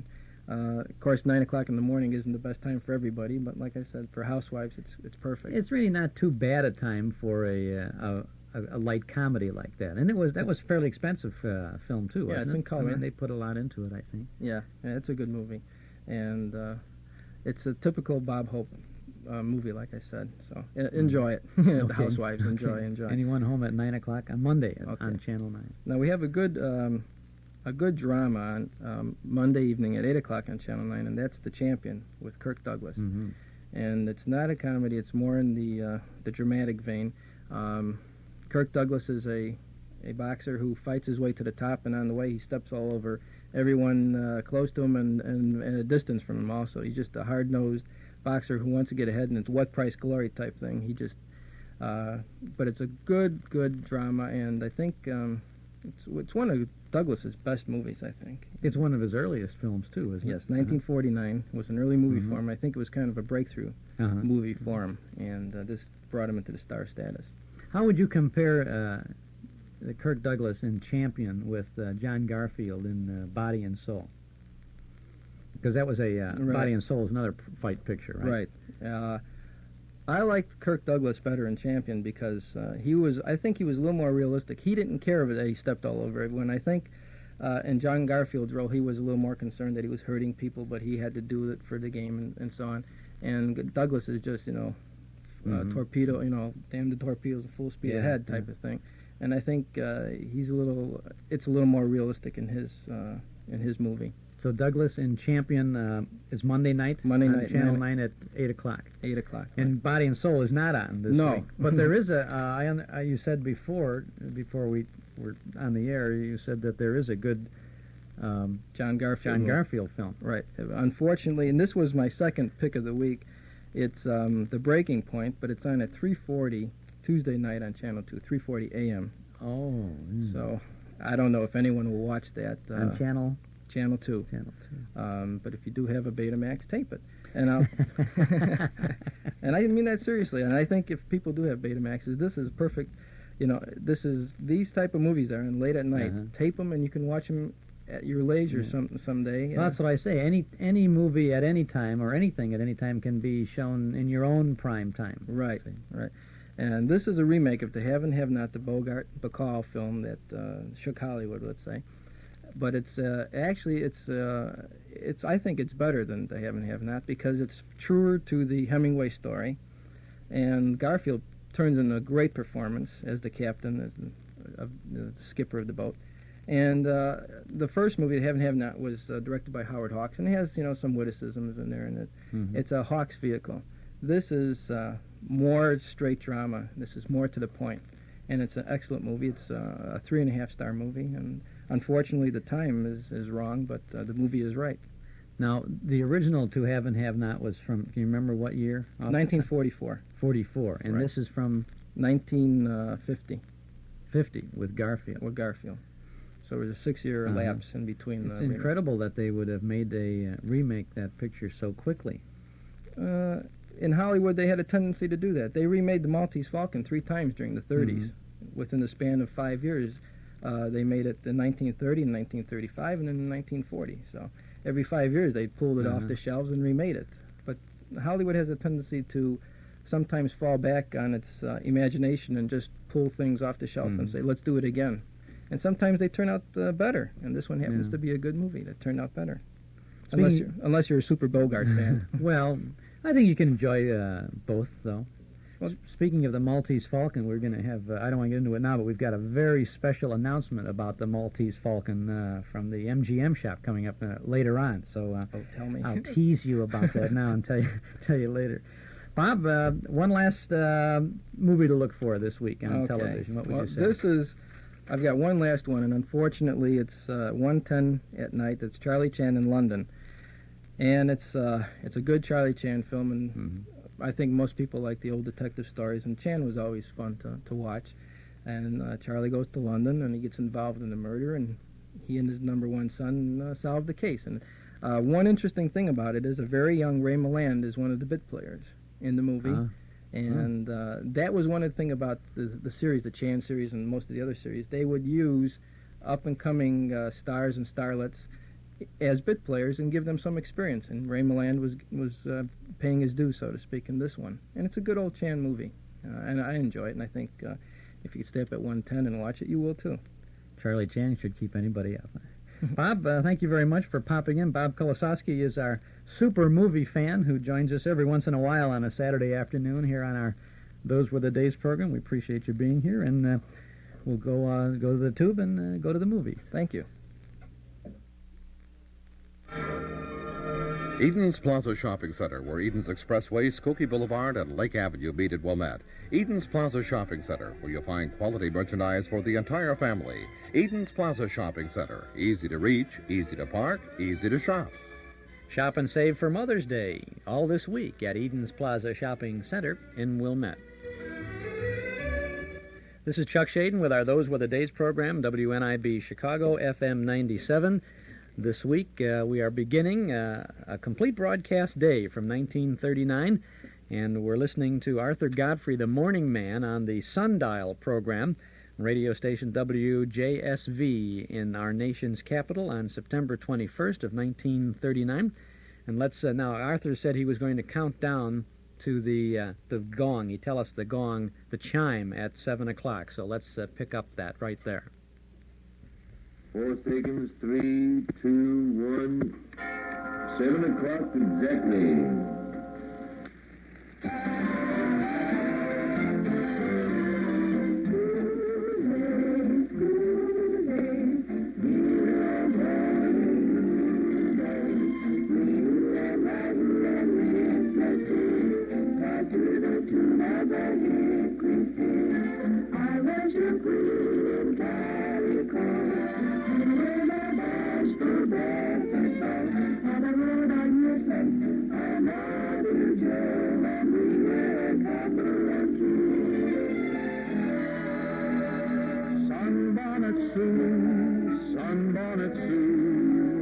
Sunshine and roses ran second to you. You look so nice. I kissed you twice under your sunbonnet blue. It was only a kind of a kid kiss, but it tasted lots nicer than pie. And the next thing I knew, I was dead stuck on you when I was a kid so high.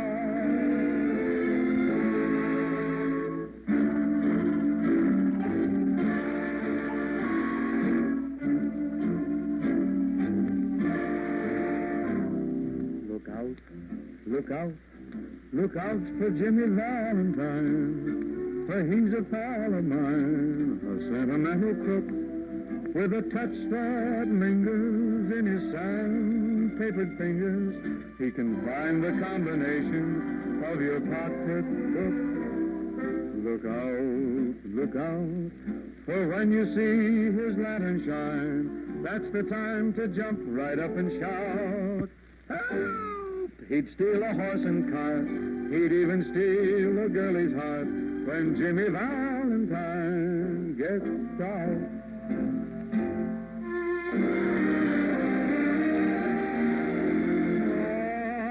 I'd buy up every schoolhouse in the nation, and I'd write upon the blackboard big and clear, instead of one, there will be 2 vacations. Each vacation 6 months, twice a year. And there wouldn't be no school when it was raining. I'd let you stay at home when it was fair. You'd have free soda fountains. Say I'd build you ice cream mountains. If I was a millionaire.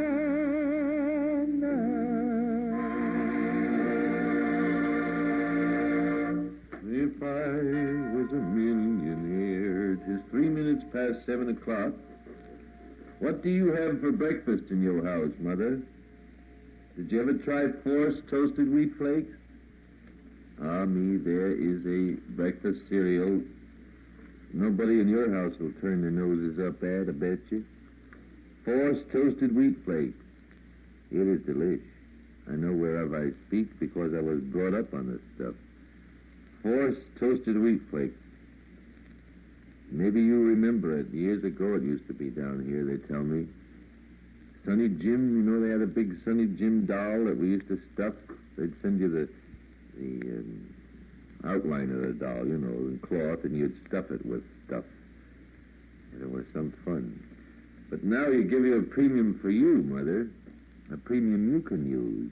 With every 2 boxes of Force toasted wheat flakes that you buy, you get a very colorful table napkin, right along with the package. Pretty soon you'll have a whole luncheon set. These are very nice napkins. And you can get the tablecloth to match with 2 Force box tops plus $1. But aside from the premium, the Force toasted wheat flakes is really a delicious cereal. Try it, will you? You can get it at any United, DGS store, any independent grocer around your part of the country. It is well worth looking for, I'm telling you. It's 5 minutes past 7 o'clock, 7:05.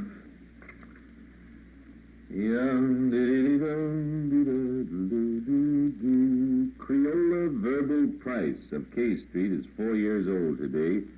Hello there, Creola. Look behind the radio, will you, Humpty Boo? Mrs. Ellen Warner has a birthday, too. Greetings from husband and children.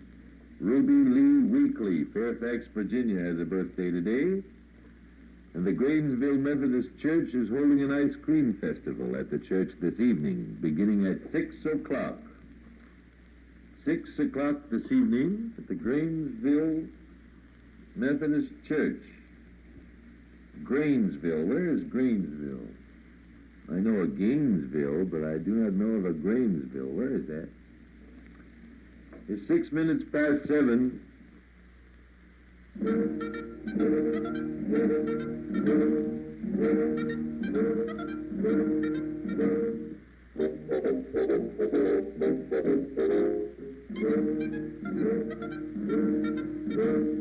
If a body meets a body coming through the rye, if a body kiss a body, need a body cry. Every lassie has a laddie name, they say hi. Yet all the lads, they smile on me when coming through the rye.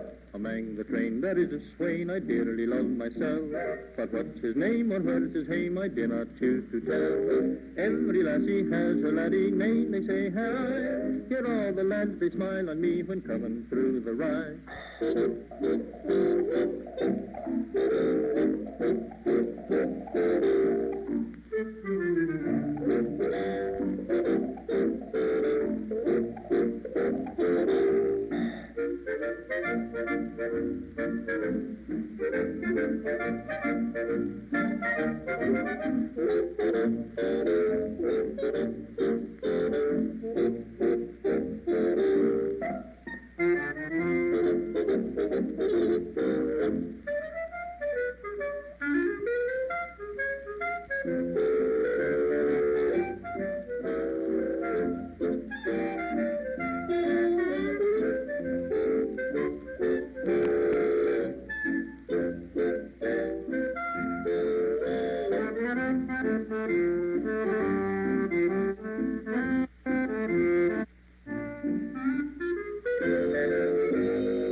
Isn't that a clever record? That's by the champagne music of Lawrence Welk. Name what? Bob Pilcher says, try to name 2 musical instruments that aren't in that orchestra. Take you right at that, my friend. See, informality reigned over there at WJSV in Washington, D.C. Arthur Godfrey talking to one of the other guys in the studio there.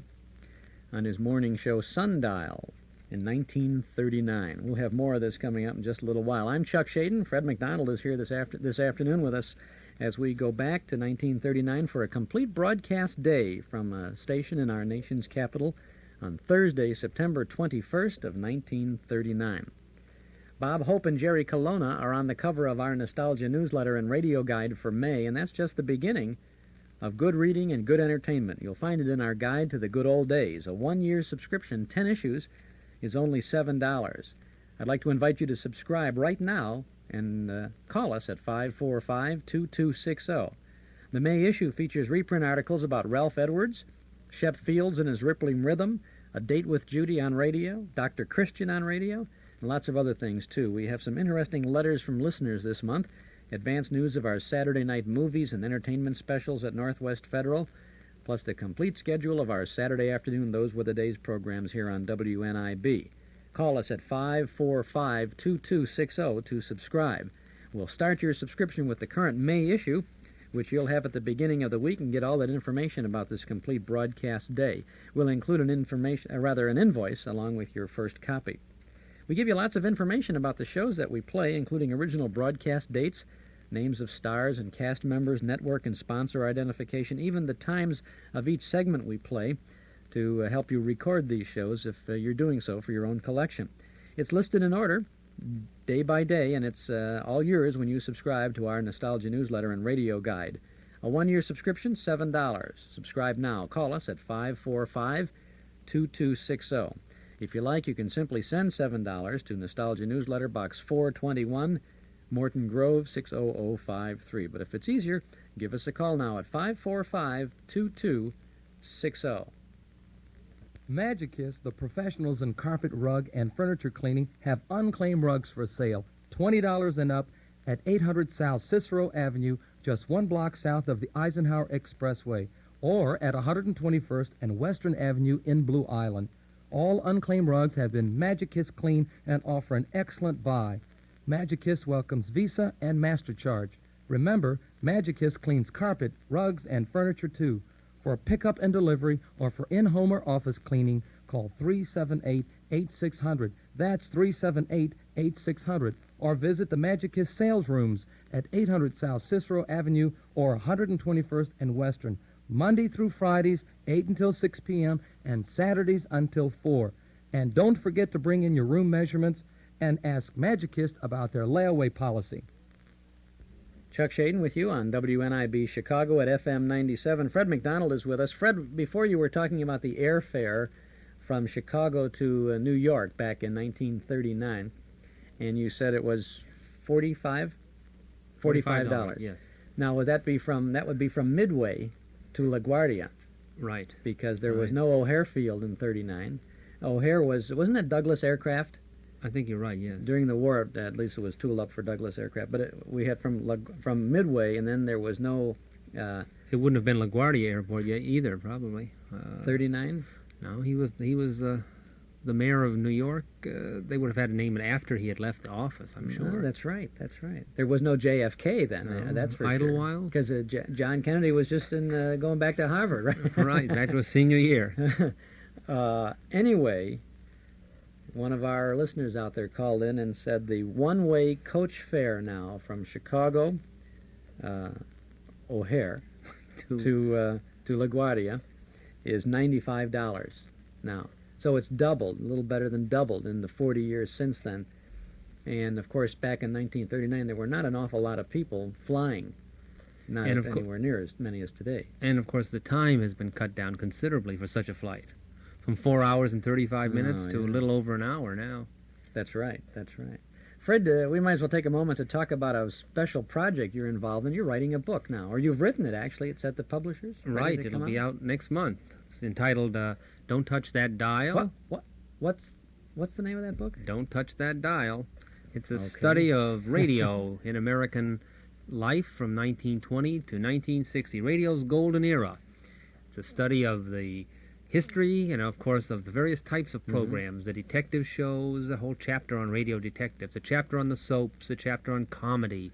which of course was the most important and most popular type of programming, a chapter on broadcast journalism, a chapter on the Western as a style, and chapter even on Afro-Americans in radio. This has got to be a long-awaited book for those of us who are into all this radio thing. There are very few books on the subject of radio, and we look forward to getting this. When will it be published? It'll be published at the end of next month by Nelson Hall, which is a Chicago publisher, and it's 408 pages long, lots of pictures, and lots of anecdotes, lots of stories, quotes from radio shows. I think your listeners will find it very entertaining. Well, I know we will. And we know where they can get it when it comes out, too, at the Metro Golden Memory Shop and other fine bookstores, as they say. It will be available generally all around. But we will have it, and I'll tell you what, Fred, when you're going to be with us on and off in the next several weeks here with as we play this broadcast day, and maybe you can tell us more about the book as we go along. We'd like to know really what we can look forward to. And then, right after it's published, then maybe we can have an autograph party or something over at the MGM shop. You can pop over there and autograph some copies, and we'll do a whole thing on that.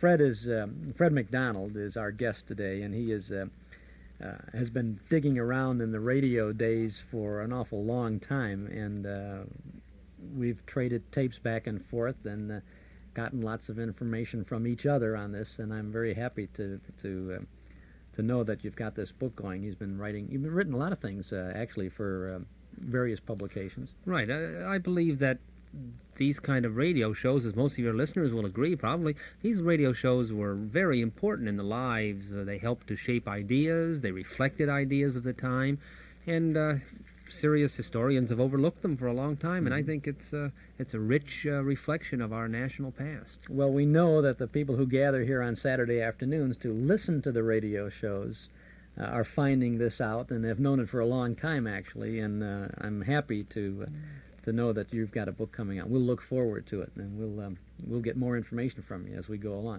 Speaking of information, what about Arthur Godfrey? Here he is on a Thursday morning in 1939 on a CBS station in Washington, D.C. He seems to be warming up a little bit. He started out a little sleepy. He seems to be waking up with the listening audience. And what accounts for Godfrey lasting all these years? Well, I think the strength of any entertainer is the personality that comes across, in this case on the radio. If it's a television star, his personality in his TV shows.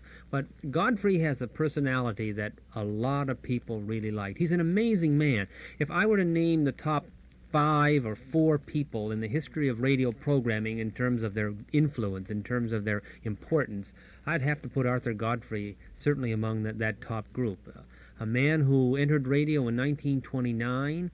We're listening to him here in 39 when he was 35 years of age. And it's hard to imagine Arthur Godfrey being 35, but he was once. He has been around for a long, long time, doing essentially the same thing. He is a premier salesman. He has, as the phrase goes, a laid-back style. He can be kind of crotchety at times, it sounds like, but he's the type of personality that people warm up to. He's a likable type that comes across. He's low-keyed. He has a nice, mellow voice and a sincerity that seems to come out of his speech that made him a real hit with advertisers.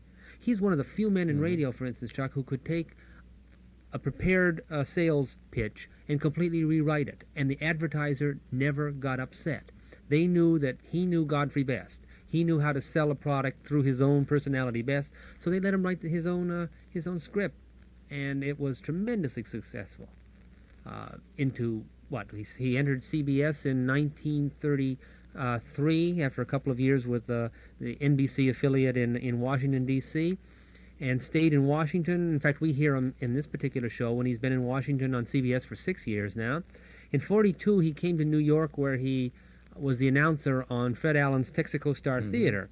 But as typically Godfrey, as we might expect, an assertive Irishman that he was, he read his own name over the air on Fred Allen's show when it wasn't in the script to do so, and Allen canned him.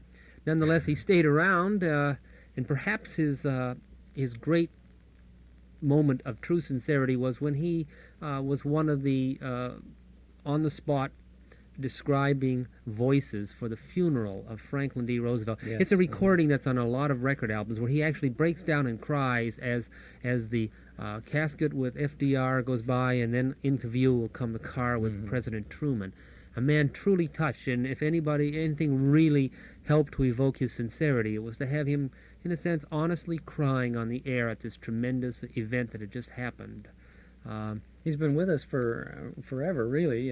He just has not been very active in the last several years, but he turns up on a talk show now and then, and he was even in Chicago a couple of years ago performing in a play out at Drury Lane, I think.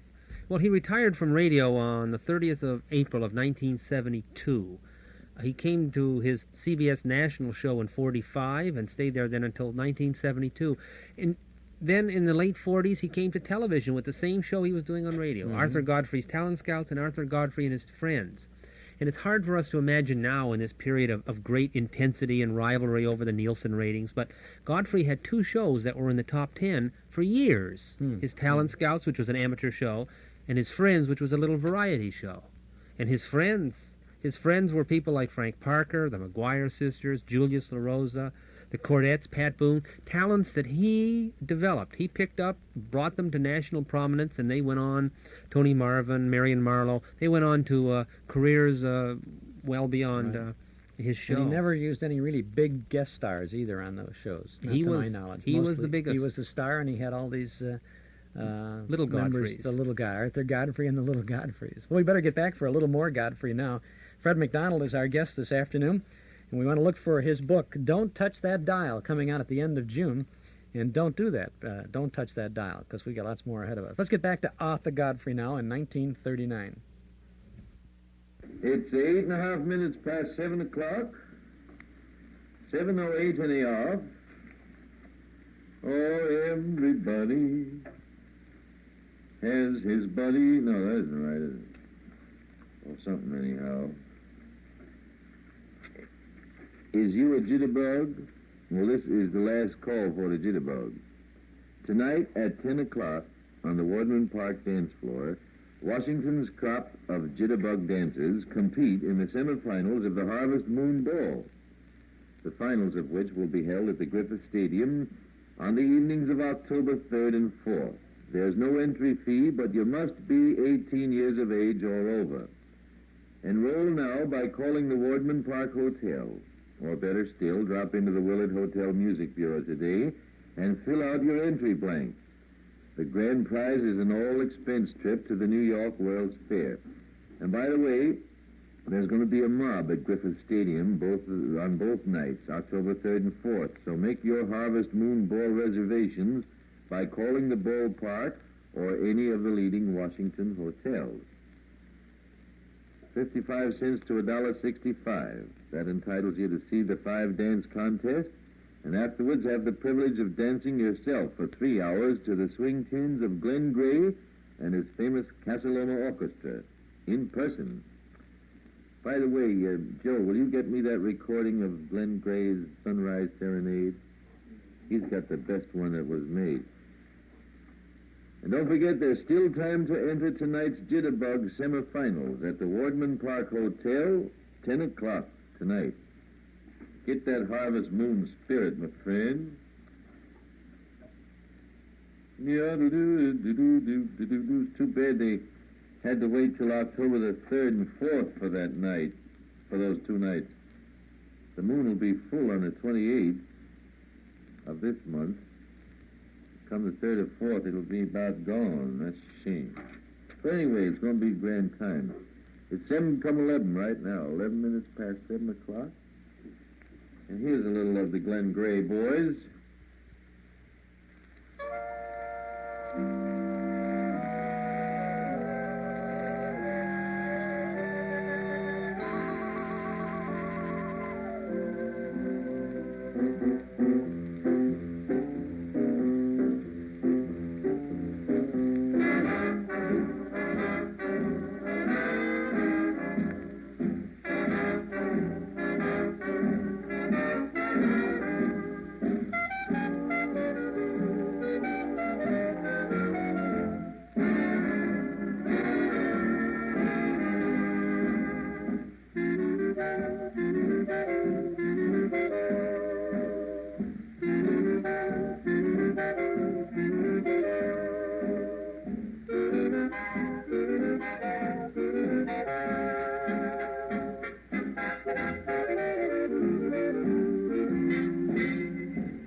7:14, 14 minutes past 7 o'clock. Sonny Billman of Lawrence Street Northeast is 4 years old today. Hello, Sonny boy. I have here a late news bulletin from your Arrow News reporter. It was announced in Paris today that France has completed its general mobilization and the country's entire manpower is in readiness for action at concentration points or has been assigned to duty. And another bulletin from the French High Command from Paris says the French High Command issued War Communique number 35 this morning, and here's how it read. There was local activity between advanced posts. There was artillery action on both sides. This refers to the Western Front. That's what the communique said. It's 7:15, 7:15 o'clock. This is the Sundial, WJSV, Washington, D.C. The music is recorded. And Christopher Hopwood of Fulton Street Northwest is a birthday today. Hello, Chris. I'm sorry to hear you broke your arm, my friend. This is very sad business. Never you mind now. You'll be a man for your mother. Go look under the chair, will you? There's a little something under the chair there. What was that little thing we used to have when we were kids? Pussycat, pussycat, what have you there under the chair or something? What is it? I forget. Somebody found a plain watch, a bull of a wristwatch, yellow gold. Is this yourn? Call 223 3rd Street, Northwest. 223 3rd Street, Northwest. Margaret Quick, Independence Avenue, has a birthday today.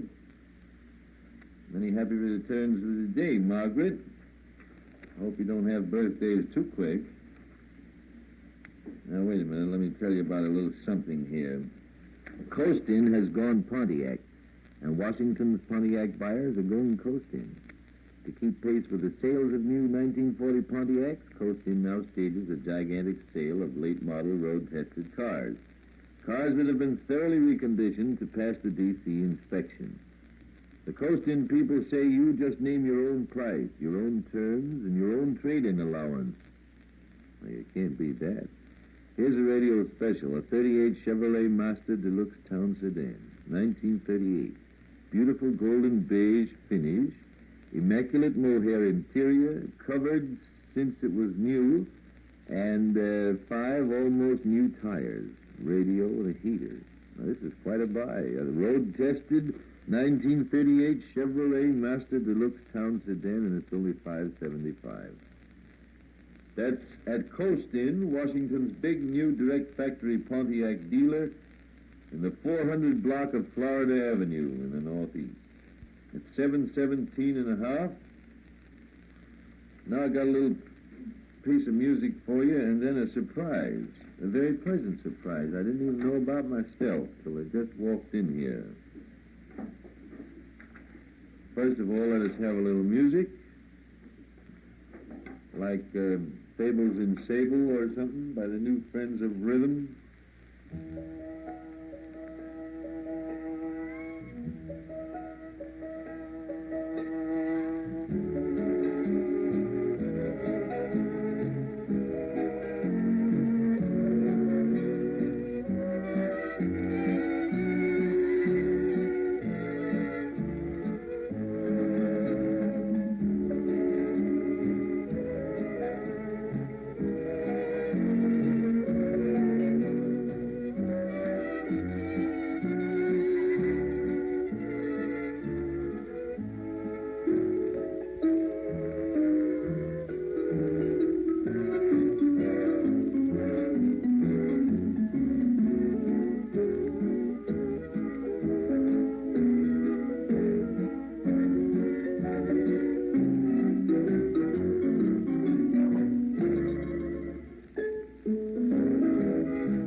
7:21, 21 minutes past 7 o'clock. You know, I wonder if Arthur had the one of the NBC chimes in that CBS studio. He really chimes the chime there. I guess it would wake you up in the morning there. Arthur Godfrey on Sundial, early morning. Broadcast day is 21 minutes past 7 o'clock on Thursday morning, September 21st of 1939 on WJSV in our nation's capital. This is Chuck Shaden, and Fred McDonald is here, too, as we listen in with you to these elements of the broadcast day. On WNIB Chicago FM 97, those were the day's program. We had another call from a listener who said O'Hare Field was not in existence back in 1939 when you could fly from Chicago to LaGuardia, which wasn't LaGuardia, incidentally. It was just the New York Metropolitan Airport. And we said, well, O'Hare must have been called, probably it was Douglas Aircraft at that time. And he said, no, it was Orchard Place Airport. It was just a little small airport where you have one of those little stockings hanging up there to catch the wind to tell you what direction is for small privately owned planes coming in and out of there. But the luggage tags that we have on our luggage when you come into O'Hare say ORD, and that ORD is an abbreviation for Orchard Place Airport, so they retain that. And remember that you heard it here. How about that? Oh, here's special news now for fans of the Maltese Falcon. When I was talking with Bob before about the movies, I said I had some special news about the Maltese Falcon.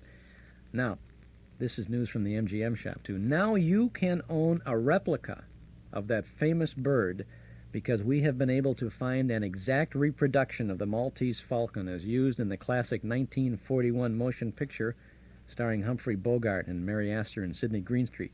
The original, a glorious falcon encrusted with jewels, was painted black to disguise it and to confuse would-be thieves. Now we have uncovered an amazing replica of that famous black bird. It's a must for collectors and a great conversation piece, especially for Bogart fans, and incidentally for the person who has almost everything.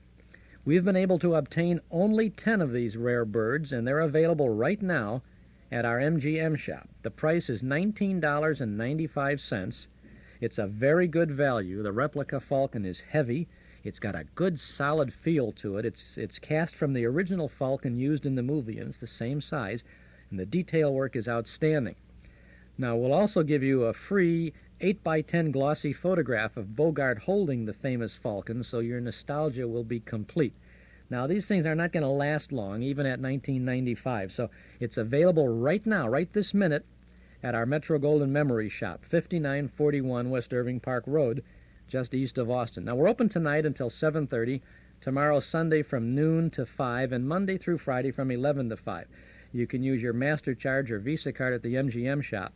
Can you imagine you charge it on the Master Charge, and then your wife looks at she's going through when the bills come in, and she says, what's this over? What did you buy here? You say, oh, I bought the Maltese Falcon. She says, oh, that's nice. And the swallows are going back to Capistrano. You never know what you're going to come up with. Well, we never know either, but we always try to find something different for you at the Metro Golden Memory Shop. So now, 10 of you anyway, 10 lucky people can get the Maltese Falcon. A terrific reproduction. It is absolutely sensational. You got to see it at Metro Golden Memories. Now that I've added that little bit of nostalgia to your day, let's go back to the full day of broadcasting and Arthur Godfrey. Here's the latest news about the reported revolt of German subjects from your Arrow News reporter. High British sources believe the only thing strange about the reported uprising in the Czech provinces is that it came so early in the war. They say plans for a revolt have been brewing in Bohemia and Moravia for a long time, and that Czechs have been hiding guns and ammunition ever since the Sudeten crisis of September in 1938. Now remember, these are reports. Nothing has been confirmed yet. The reported disturbance is said to have started on Sunday and was bolstered on Tuesday when 15,000 Slovak troops revolted. Reported. Prague and Brunn were reported to be among the rioting towns. A Czech spokesman denies emphatically that the Germans provoked the revolt deliberately in order to have an excuse to kill off Czech freedom. This has been denied emphatically. The official German news agency denies reports of riots in the Skoda and Brunn arms factories and of a mutiny in the Slovak army. An official spokesman describes the stories as perfect nonsense. So you take your choice. There it is. These bulletins are from your Arrow News reporter. Now, I told you I had a surprise for you, and we're going to put it on right now. It's 7:22 1/2. And, of course, you know the President's Cup Regatta is going on these days. Last weekend we had the sail races, and coming up we're going to have the motorboat races. And this morning we have several guests, chief among whom is the chairman of the Trophy Committee of the President's Cup Regatta, Mr. Samuel A. Sims, which I'm very happy to have the opportunity to present right now. Come in, Mr. Sims.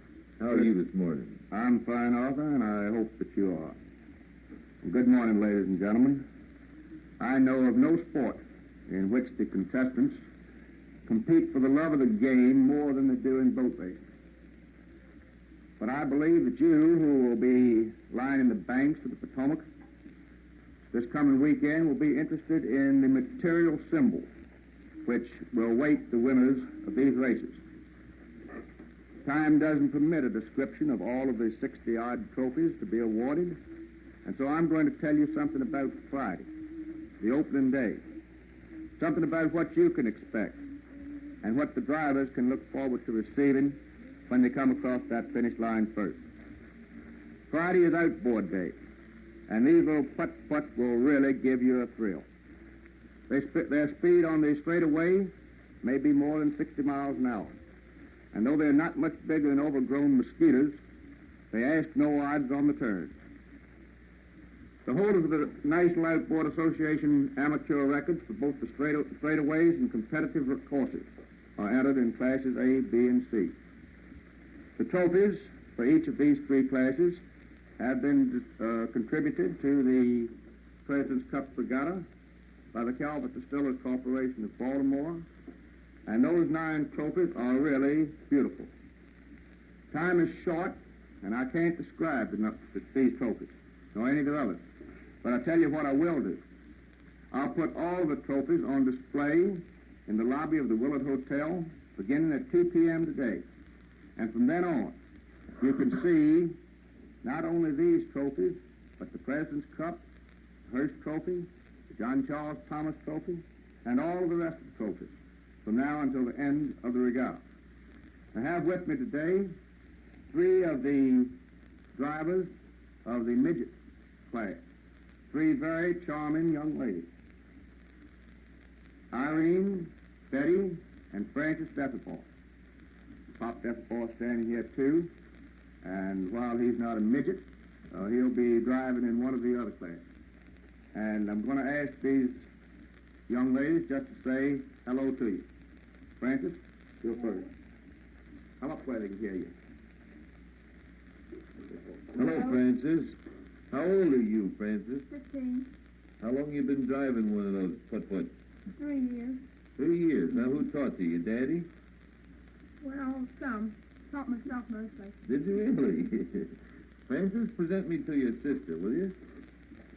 Betty Defferport. Betty, how are you this morning? I'm fine. You drive too, do you? Uh-huh. How old are you, Betty? 16. 16. You got another sister there. Who is she? Irene. Irene. Irene, how old are you? Well, I'm 18. 18. Now, what have we got? 16, 17, 18, is that it? 15, 16, 18. Oh, 15, 16, and 18, and all 3 drive the midget outboard motorboats, huh? That's right. Which one is the best? That we'll find out, huh? You all going to race in the same class? Yes. Well, that'll be a lot of fun. Well, it sure was nice to have you up here. How about Pop Defferport? What's he do? Get Pop over here on the mic, will you, please? Where is he? Hello. How are you this morning? You got any other children? Oh, yeah, I got one more little girl. One more little girl. Yeah. She drive too? She's not big enough. Oh, she's not big enough. Yeah. And you're in the larger class, aren't you? Yeah, I'm the stood for the kids. I keep the outfits running for them. Well, I wish you all a lot of luck out there. What day are you going to race, you three girls? Tomorrow. Tomorrow it is, huh? What time? 3:30 tomorrow afternoon. Well, we're going to be out there watching you. Good luck, and thanks ever so much for coming up. It's 27 minutes past 7 o'clock. Come away with me, Lucille, in my merry old mobile. Down the road of life we'll fly, automobile bubbling, you and I. To the church we'll swiftly steal, then our wedding bells will peal. You can go as far as you like with me in my merry old mobile.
In my merry old mobile, down the road of life we'll fly. Automobile bubbling, you and I. To the church we'll swiftly steal, then our wedding bells are gonna peal. You can go as far as you like with me in my merry old mobile. It's 7:29 and a half. 29 and a half minutes past 7 o'clock. This is the Sundial at WJSV, Washington, D.C. The music is recorded. Arthur Godfrey on the air in 1939. This is Chuck Shade in 1979. A few years later, with our Those Were the Days program, listening in to a complete broadcast day from Washington, D.C., September 21st of that year. Our guest in the studio is Fred McDonald. We're enjoying and listening with you this afternoon. All of these good old sounds. Godfrey must have been a Bing Crosby fan, playing a couple of Bing Crosby records through this. Here's a clip now from our cassette tape of the month for May. Listen to this very interesting, very good show. John Wayne stars in a radio version of Stagecoach. Here he comes, whoever he is. What? It's the Ringo Kid. That's right, Buck. Hiya, Curly. Ringo. Didn't expect to find the sheriff riding shotgun. I was heading for Lordsburg, same as you, Ringo. Well, my horse went lame, so you got another passenger. I'll take that rifle first, Ringo. That's so, Sheriff. You're under arrest for the murder of Jed Michael. Sorry, Curly, but this Winchester here says different. Sorry, Ringo. But if you'll look back up the road a piece, you'll see our escort of United States Cavalry coming up. Oh. I'll take that rifle now, Ringo. Sure, Sheriff. But you better hold on to it. You may need it before we get to Lordsburg. Thanks. You can get into the coach now. Much obliged, Sheriff. Get going, Buck. Yep. Shoot it. Yep. Nelly. That's from Stagecoach, starring John Wayne on our cassette tape of the month for May. We offer a full hour of exciting adventure, 2 complete Western stories on a single cassette tape this month for only $5 from the Hall Closet, Box 421, Morton Grove, 60053. John Wayne stars in a 1949 NBC theater production of Stagecoach. Story about the Ringo Kid riding a stagecoach through Apache Indian Territory in 1885. Recreating their original 1939 screen roles in this fine production are Claire Trevor, Ward Bond, and, of course, John Wayne. And that's just half the excitement on our tape for May. You'll also get a complete Tales of the Texas Rangers program from the 1950s. Blind Justice is an interesting tale of the modern West starring Joel McCrea with Ed Begley. So we have 2 good Western stories for your good old cassette tape collection this month. Only $5 from the Hall Closet, Box 421, Morton Grove, 60053. You can get this May tape at any office of Northwest Federal Savings or at our Metro Golden Memory Shop, 5941 West Irving Park Road, just east of Austin. And don't forget about our Radio Month special, a set of 3 cassette tapes, 18 consecutive chapters of One Man's Family, dedicated to the mothers and fathers of the younger generation and their bewildering offspring. It's a Carlton E. Morse story, complete, and it's the famous saga of Father Barber's grandson Pinky and his romance with a rich girl. It's loads of fun, and it's really a special this month. 3 tapes for just $10 from the Hall Closet, Box 421, Morton Grove, 60053. Or it's available at Northwest Federal or the MGM shop. If you'd like our regular May tape, that's John Wayne and Joel McCrea, plus the One Man's Family special, send $15 to the Hall Closet, Box 421, Morton Grove, 60053. Now we want to continue with Arthur Godfrey on this Sundial broadcast from WJSV in Washington, D.C. on Thursday, September 21st of 1939. Now it's about 7:30 in the morning, and here's Arthur. By the way, if you like fudge cake, you'll be glad to know that the featured item on today's Liggett Soda Fountain menu is fudge cake made the Liggett way and served with delicious Liggett's ice cream. And this is a featured item for only 10 cents. Oh, boy, that is a real treat. So leg it to Liggett's today for a light lunch, will you? That gong was 7:30, right upon a snuggle. Let me see if there's anybody born at 7:30 here. Oh, yeah. Mr. and Mrs. Ira W. Smith of Buffalo, New York, who are visiting Mr. and Mrs. Chesley at Fairfax Station, Virginia, are celebrating Mr. Smith's 85th birthday and Mr. and Mrs. Smith's 54th wedding anniversary. Greetings from all their friends in Virginia. Bill Jackson of Franconia, Virginia, has a birthday today, and Earl Clifton Sevier, I guess. Yeah, Earl Clifton Sevier of Seabrook, Maryland, is 3 years old. Greetings from Mama and Daddy, Earl. Earl's uncle, Wilfred Hickerson, has a birthday, too, and so is his grandmother, Mrs. C.B. Hickerson. Big doings in the Sheaver and Hickerson families. Little Bobby Jane Thompson of Brookmont, Maryland, is 10 years old this morning. Hiya, Bobby. 7:31, 29 minutes of 8 o'clock. I have here a little recording by Frankie Masters. He sent it to me in the mail yesterday. Says I want you to try it and see if it's any good. We will do that. Ho, ho, ho. Ha, ha, ha. That's how we laugh the day away in the merry old land of ours.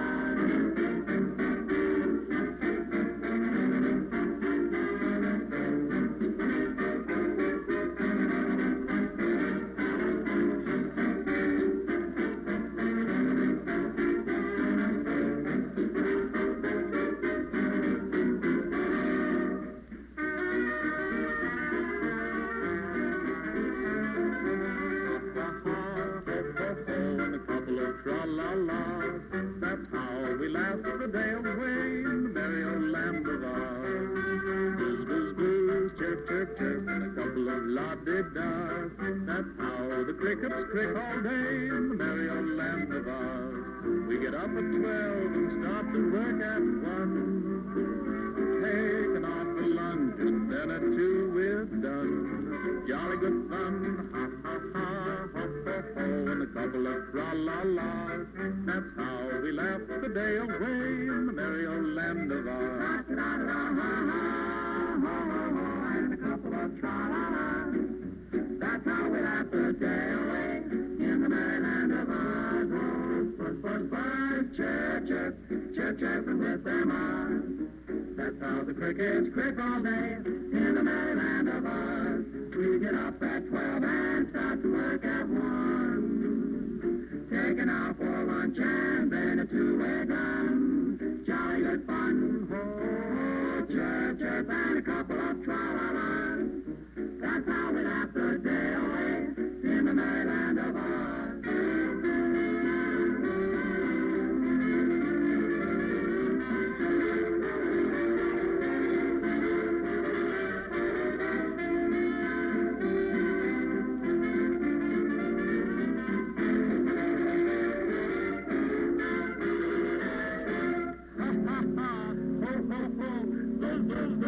Chirp, chirp, chirp.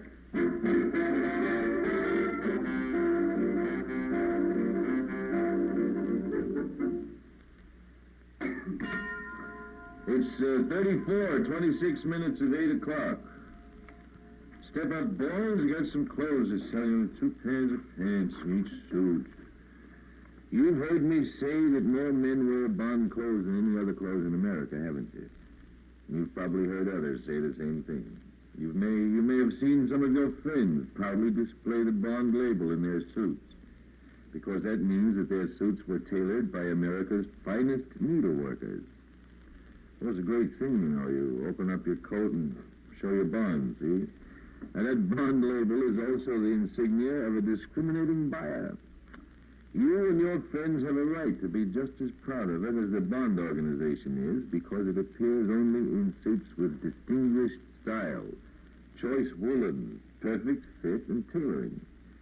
You can take pride, too, in the savings you made, because whether you paid $25, $30, or $35, you conservatively saved $7.50 and received an extra pair of trousers to boot, which means more months of wear at no extra cost.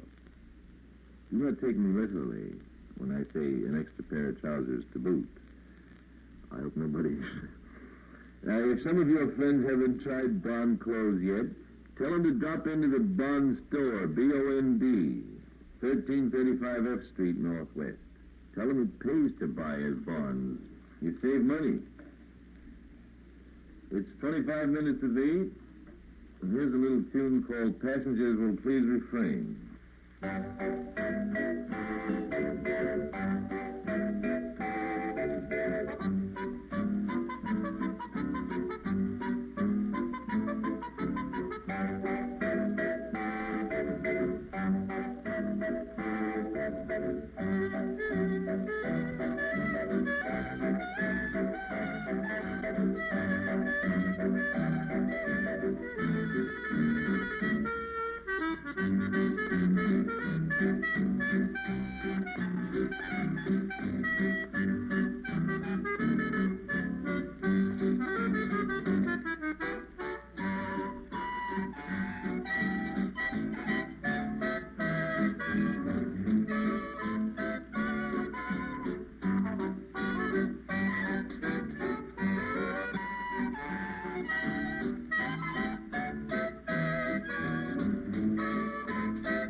22 minutes of 8 o'clock. I got some more Arrow News reporter stuff here. From London, Warsaw is still held by the Poles. This is indicated in broadcasts from the Warsaw radio station picked up in London. Late last night, the station announced that Polish soldiers with bayonets had cleared the Germans from 2 suburbs of the Polish capital. From Moscow comes a Red Army communique claiming that the Soviet is mopping up in eastern Poland with little or no resistance. According to the communique, the Reds have taken 60,000 prisoners, 280 guns, and 120 airplanes. In Berlin, the Nazis are transferring thousands of their best troops from Poland to the Western Front. The German High Command announces the Polish campaign is, quote, closed, unquote. From Paris, the French claim superiority in the skies as a result of the first real air fights with the Germans on the Western Front. A number of Nazi planes are said to have been shot down by French flyers using American-made pursuit ships. These are from your Arrow News reporter. It's 21 minutes of 8 o'clock. And Elmer Gill, Jr. of Arlington, Virginia, just moved here to Washington from Memphis, Tennessee as a birthday today. Hiya, Elmer.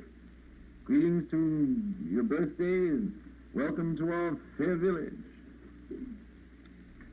And this is a lovely morning, you know, and the man says fair and cooler today, he says. Janice Hilland of 158 Custer Road is 6 years old today. Hello, Janice. How are you this morning, my friend? This is my old lawyer friend, Arthur Hilland's daughter. Happy birthday. Say hello to your daddy and your mama for me. Let me see what else is there here. Many lost articles. Many lost, few found. Grade Day, bulldogs, spitz dogs, black and gray goats, patent leather pocketbooks.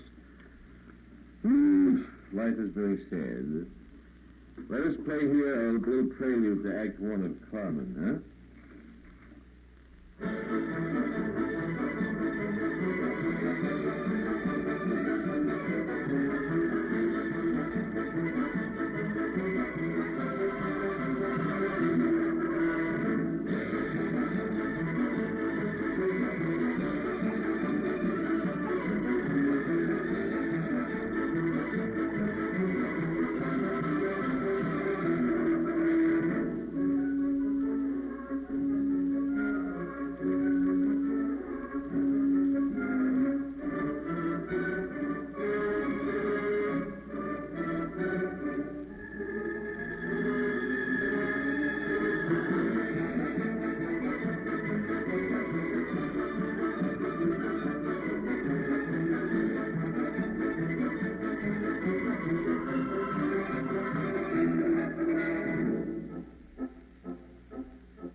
Carmen has come in, and I'm going to sell the boys another suit of clothes with 2 pairs of pants. Bond clothes offer so many advantages that it's hard to say which ones appeal the most. A lot of men give first place to Bond's economy. They like the idea of saving conservatively $7.50 on each suit from Bond's factory direct-to-you plan. You see, in the Bond situation, there is no middleman to get his cut. You get it direct from the factory. Others are keen for the 2 trousers with every Bond suit. Because with them, they get as much wear from a bond suit as if they had two suits, see? Oh, you could wear one pair of pants for Fridays, one for Sundays, you see? And cut down plenty on pressing bills besides. You could press the Sunday pants and let the other ones go. Still others like the smooth fit, the stays fit, thanks to Bond's Rochester needlework. Of course, everybody likes the two ways you can charge it. No extra cost for credit. No, sir. While these are only a few of Bond's many advantages, I think they'll give you a fairly good idea of why more men wear Bond clothes than any other clothes in America. That's true. Once you've seen the kind of value you get at $25, $30, and $35 and two pairs of pants with every suit, you'll know why. Nevertheless, my dear friends, the monkeys have no tails in Pago Pago.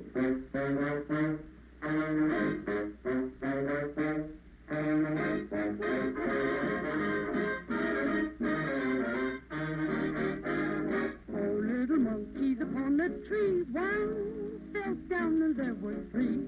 How did the monkey lose his hold? Well, here is the story that I was told.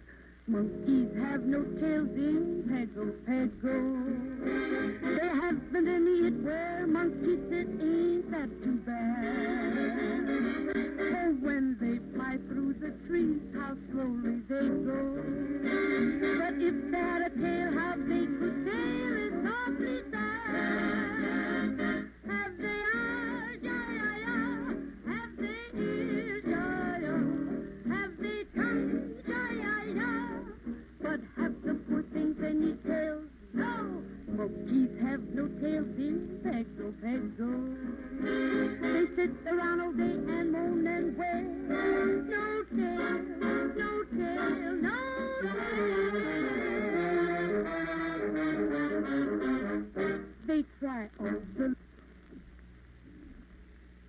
late to think for growing tails, but no matter what they use, it fails. It's a shame, it's a shame. They are something there is no one that they can blame. They use lemon juice, Charlotte fruit, and even hot lemon. But where does it get them in the end? They use gasoline, and rub it in with salt. But where does it get them in the end? Have they eyes? Ya-ya-ya. Have they ears? Ya-ya. Have they tongues? Ya-ya-ya. But have the poor things any tails? No! The monkeys have no tails in Pago Pago. They sit around all day and moan and wail.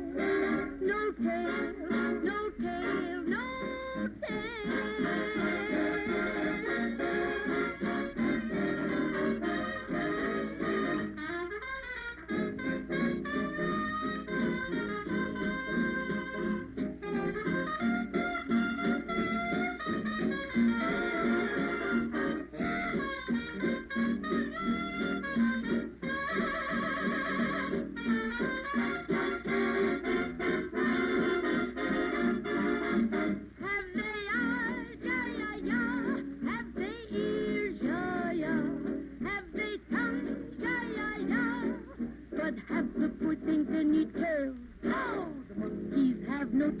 in Pago Pago. They sit around all day and moan and wail. No tail, no tail, no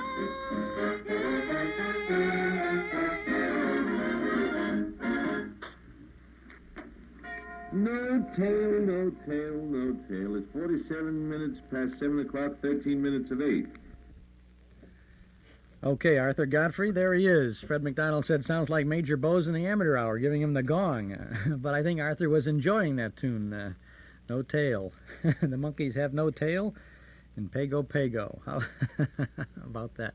I'm Chuck Shaden. This is our Those Were the Days program for National Radio Month, the beginning of a complete broadcast day from 9/21/39.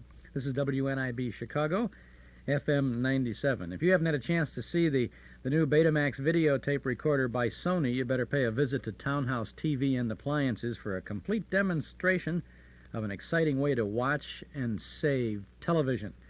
Yes, indeed, you can save television. Save it for a day or two, or a couple of days, or a week, or forever, if you like, with the new Betamax videotape recorder. Lets you watch one show while you're recording another, so when the networks put two up against each other and they say, we don't care, we want to get all the audience for one show, and then the second show is the loser, well, it doesn't have to be a loser if you're a Sony Betamax user. That's pretty sharp. That's good copy there, right? I just made that up right on the spot here. I just made that up.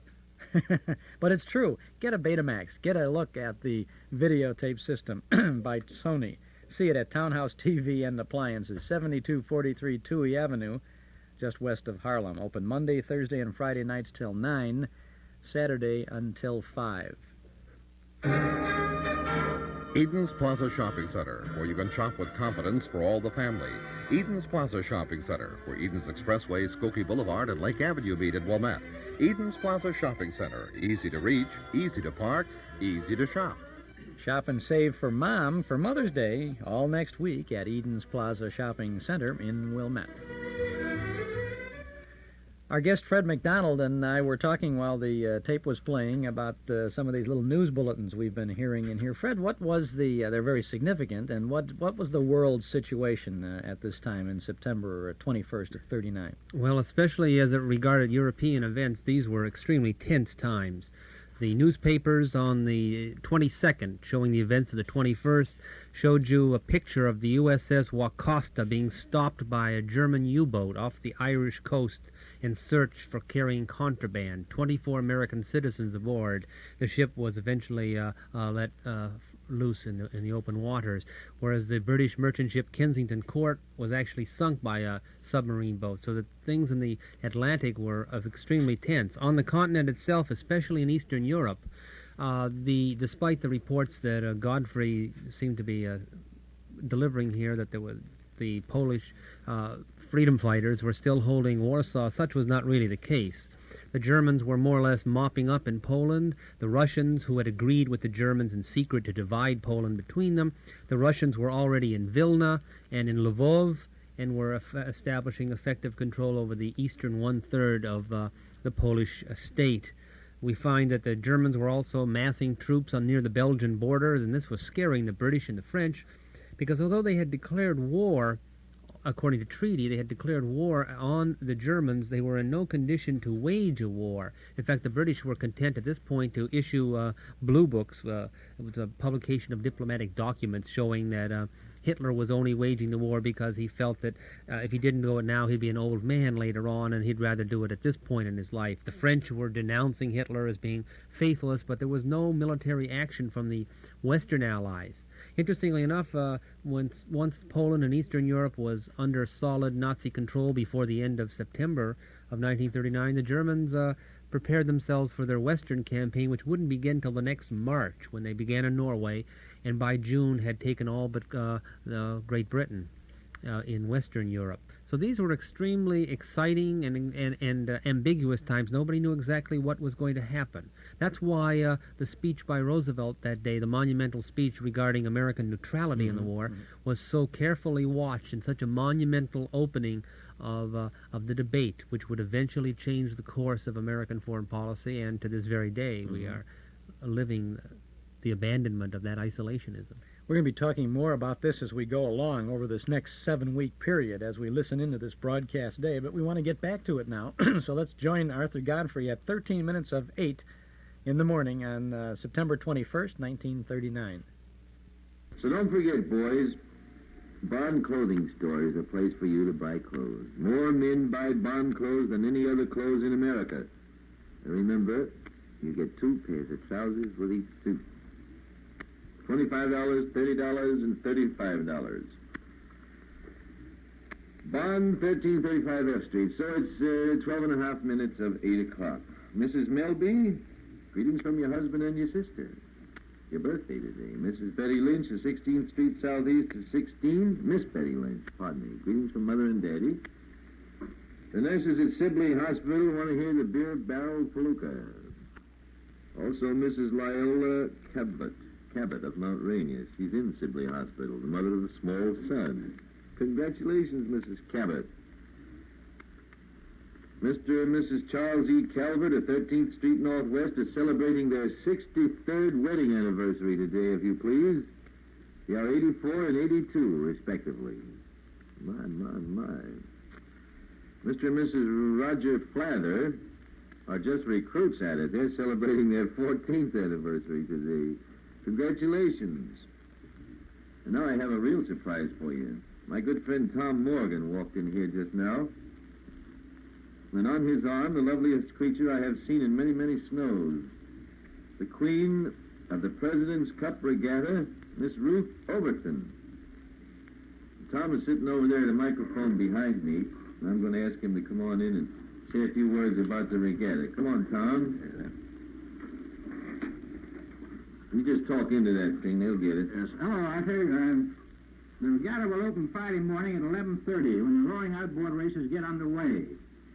You all know outboards carry their motors outside the hull at the stern, and nothing can equal the thrill of these fearless racers. Sometimes they reach speeds up to 70 miles an hour. This is a suicide class if there ever was one. Friday, you will be given your only chance to see the outboards race, with the exception of 2 outboard races, which will take place Saturday at 12:40 and 1 o'clock. After that, Saturday will be devoted entirely to the inboard races. Inboard carry their motors inside the hull and come under 2 classifications. Hydroplanes, which practice skim over the surface of the water when driving at racing speed, and runabouts, which drive low in the water and depend for their speed on cutting through the water rather than skimming its surfaces, being commonly known as displacement boats. Both hydroplanes and runabouts are classified according to cubic inch piston displacement. Races are scheduled for the commonly called 91s, 135s, and 225s maximum cubic inch displacement. Boats competing in the President's Cup race must have a piston displacement of not less than 366 cubic inches, no more than 732 cubic inches. Saturday will see the running of the first heat of the President's Cup at 2:30 p.m. and the second heat at 4:15 p.m., as well as runabouts, and Sunday afternoon will open at 1 p.m. There will be hydroplane races, ladies free-for-all races, aquaplane race, and the final heat of the President's Cup. And in connection with the President's Cup event, I want to tell you that the President's Cup Regatta made history last week when Aubrey Bogley, chairman of the racing committee, was able to announce that 6 positive entries have been received for the climax race of the 1939 season. This big entry may stimulate 1 or 2 other entries to come out of cover between now and next Saturday afternoon. There will be My Sin, Gold Cup winner Detroit over the Labor Day weekend, owned by Zal Simmons of Greenwich, Connecticut, and Herbert Menison's famous Notre Dame, which raced and won here in 35 and 37. This is another idea. The superstitious Mayfield, he is fated to win this year. Don't miss it. Then there will be Why Worry, So Long, Miss Canada, and Arctic Turn the Third. Why Worry is owned and driven by Wild Bill Cantle of Louisville, Kentucky. I've heard of their beautiful women, fine horses, and now we hear good whiskey, and now we hear of Kentucky skilled boat pilots. So Long is owned by Lou Faggio of San Marino, California. Miss Canada is owned by Hal Wilson of Ingersoll, Canada, and he will be here unless Canada keeps him home on account of the war. Arctic Turn the Third of Baltimore is to be piloted by Ernie Chase, and Notre Dame will be handled by Dan Arena. One of the biggest regrets of the President's Cup race is that Count Theo Rossi, that magnificent Italian sportsman, will not compete with his Olaja due to war in Europe. He cabled Chairman Bogley, "Many thanks. Your telegram received. It was anyhow too late. Mechanics and military service unable me to compete. Best wishes, Theo Rossi."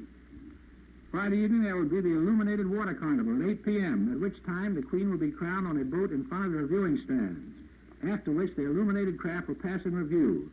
This will be followed by a torchlight canoe formation by paddlers of the Washington Canoe Club, followed by a thrilling spectacle of fireworks. Chairman Bogley wishes to impress on all pleasure boat owners who expect to view the races from their craft that the Gravelly Point Airport dredging has deepened the local channel 40 to 50 feet deep, requiring more anchor chain than most pleasure crafts normally carry. It's requested that those in such crafts refrain from throwing any debris, such as bottles and cans in the river, because of the danger of fouling one of the contesting crafts. Where is which channel is that, Tom? All events will be in the Georgetown channel, off the Potomac Haynes Point. Off the Potomac Haynes Point, huh? How are we going to ad-lib here without a script, anyhow? Let's see. Tell where is all this to take place? In the Georgetown Georgetown channel to Haynes Point. How do we get there? Well, you get there by automobile and bus, Arthur. Buses will leave from the south end of the Treasury and take passengers around Hain Points for 25 cents. With stopover periods as long as desired, returning to the south end of the Treasury. How much is it going to cost us, Tom, to get in all these events? Well, that's the best part. Everything is really reasonable. Boxes containing 6 chairs and table, good for all 3 days of racing, and for illuminated water carnival, are $13.20. The reserved boxes for the races. And the water carnival, call the regatta headquarters at the Willard Hotel. Phone National 4420. Now, reserved seats per day of racing are 65 cents. Unreserved chairs per day of racing, 40 cents. Now, children under 14 accompanied by their parents, one-half price in this section only. For the illuminated water carnival, general admission, except boxes, 25 cents. All other tickets may be obtained at the AA, Keystone Automobile Club, Charm Hotel, Willard Hotel, 2 drugstores at Union Station, the Greyhound Bus Terminal. Tom, tell me, what becomes of the money? Arthur, I don't believe, ever make enough money to more than defray the expense. Uh-huh. And it's supported by the civic-minded citizens, right. huh? Yeah, I see. Now, last night, let me get my script out here. I wish to ad-lib in good style. Last night, I brushed up on my court etiquette. I discovered that I must not speak to our queen unless she first speaks to me, and that at all times when I address her, I must say ma'am. So, Your Majesty, will you please speak to me so we can get on with this broad scatter? Good morning, Sir Godfrey. You have my permission to proceed. Mm-hmm. Tell me, how does it feel to be queen of this President's Cup Regatta?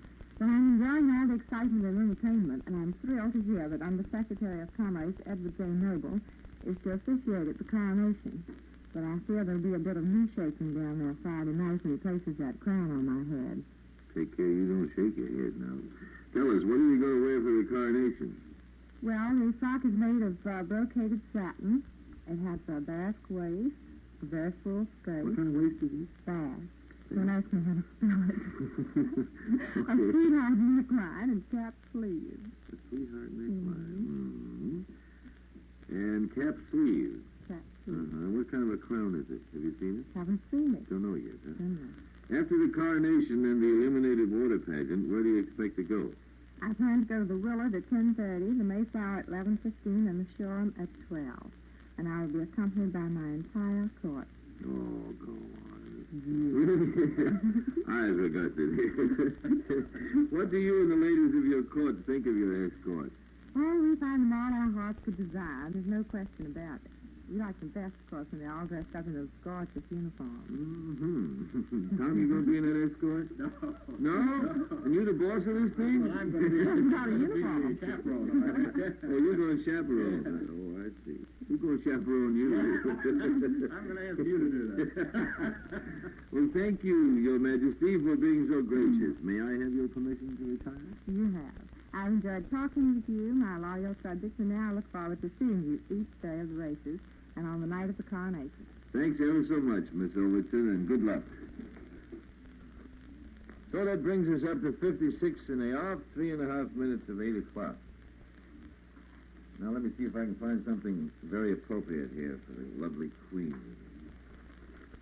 Oh, there must be something. Yeah,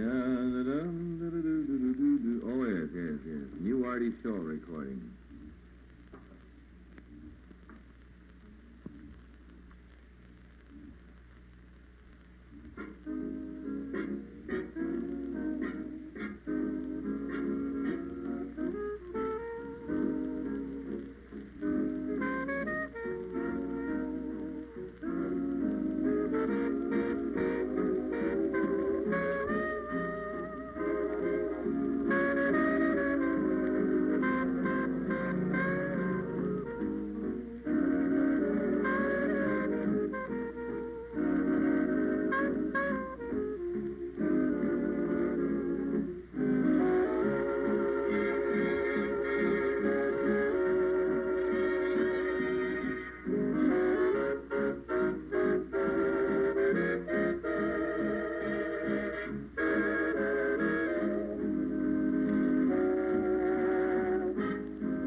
Well, looks like Arthur just gave that song the gong there at the end of that tune, or even before it ended. That's from the broadcast day, September 21st, 1939. We'll return to that in just a bit. I'm Chuck Shaden, our guest in the studio, Fred McDonald, on our Those Were the Days program this afternoon on WNIB Chicago at FM 97, taking a look at a complete broadcast day from 1939. I'd like to invite you to subscribe to our Nostalgia newsletter and radio guide for May. Bob Hope and his sidekick from Radio Days, Jerry Colonna, are on the cover. That's just the beginning of the good reading and good entertainment that you'll find in our guide to the good old days. A one-year subscription, 10 issues, is only $7. You can subscribe right now when you call us at 545-2260. We'll start your subscription with the May issue. We'll mail it to you at the beginning of the week. We'll include an invoice along with that first issue. 545-2260. If you like, you can send $7 to Nostalgia Newsletter, Box 421, Morton Grove, 60053. But why not give us a call now at 545-2260.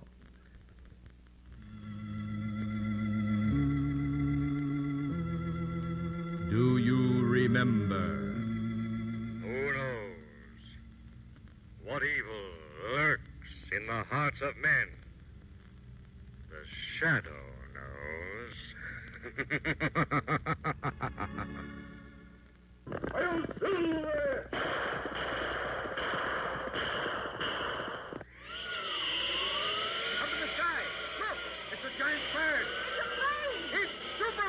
The Golden Days of Radio, brought back once more by Mark 56 Records. What wonderful memories.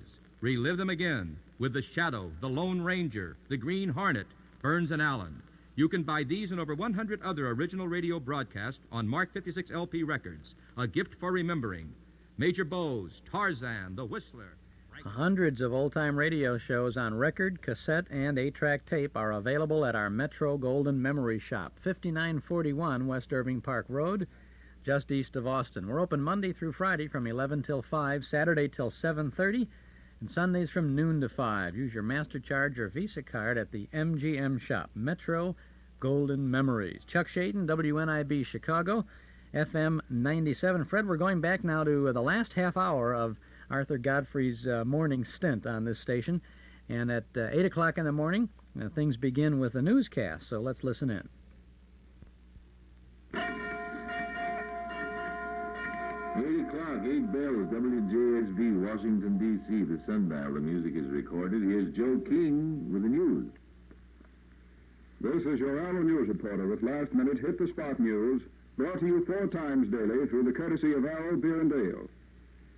Arrow Beer has such a remarkably fine taste that it's making more new friends than any other brand of beer that's sold in Washington. Here in Washington, you can get this outstandingly fine beer for only 10 cents a bottle. Arrow Beer always hits the spot. Well, both sides in the European war appear to be marking time. Germany is rushing thousands of troops and supplies to the Western Front. The Allies likewise are massing strength at the foot of the Nazi West Wall.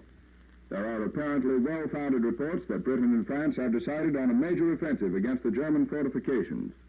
There are rumors that Germany plans a big drive also to take the play away from the Allies. According to one report, the Nazis may even be planning to violate the neutrality of Belgium or Switzerland in order to avoid a head-on smash against the Maginot Line. The next few days should see major developments of one sort or another in this great conflict. Warsaw is still holding out against the Germans in the east, but there is no longer a real eastern front. The German High Command says the Polish campaign is closed, and if there was much more fighting to be done in the east, it is hardly likely that the Germans would be rushing troops and guns to the west. A French Army communique this morning says there was only minor fighting on the Western Front last night. An important development may be in the making in this country today. Congress is meeting at noon in special session to hear President Roosevelt's appeal for repeal of the arms embargo. The president is scheduled to address the lawmakers at 2 o'clock. Meanwhile, here are some more of this morning's war headlines. The Red Army claims to have taken 60,000 prisoners, 280 guns, and 120 airplanes in its drive into eastern Poland. The French claim that the first major air battle of the war shows that they are superior to the Nazis in the skies. German planes are reported to have been shot down by French flyers in American-made pursuit ships. Jewish refugees from Poland are said to be in a state of terror as a result of the Romanian government's order that all undesirables must leave the country in 15 days. Reports persist, also, that the British have captured the German line of Bremen and that the big vessel is now in a British port. This report, however, has not been confirmed. High British sources say the only strange thing about the reported uprising in the Czech provinces of Germany is that it came so early in the war. They claim plans for a revolt have been brewing in Bohemia and Moravia for a long time. However, the Germans describe all reports of trouble in what was formerly Czechoslovakia as pure nonsense. And from Ankara, Turkey, comes word that the foreign minister of Turkey is sailing for Moscow today. The visit is causing considerable speculation throughout all Europe. It may have an important bearing on Turkey's future course in the war. President Roosevelt goes before Congress this afternoon with data gleaned from long study of the neutrality problem. This research was climaxed yesterday by a 2.5-hour session with Republican and Democratic leaders. After that White House meeting, it was agreed unanimously that the primary, nonpartisan objective was to keep the United States neutral. Mr. Roosevelt and Vice President Garner favor outright repeal of the whole neutrality law. However, when the chief executive felt out the conferees on this proposal, he was told that not more than 5 members of the powerful Senate Foreign Relations Committee would agree. The Foreign Relations Group must report out the measure before it can be considered by the policy-making Senate. A poll of committee members based on earlier votes and expressions of opinion shows that a majority would approve amending the neutrality law as Mr. Roosevelt asked. Roughly, the provisions now in effect forbid sale or export of any arms, ammunition, or materials of war to belligerents or to neutrals for transshipment to nations engaged in war. Opponents of this setup charge that it favors Germany because the Allies cannot take advantage of the huge munition stores otherwise available in this country. As it would be amended, the law would allow any nation, regardless of its status as a belligerent, to buy all it wanted in the United States. Listen in again for the Hour News Reporter, brought to you by the Globe Brewing Company, Baltimore, at 3:15 this afternoon. Remember, when you order beer, be sure to ask for Arrow, the beer with the famous flavor. Joe King speaking. This is Columbia Station for the nation's capital.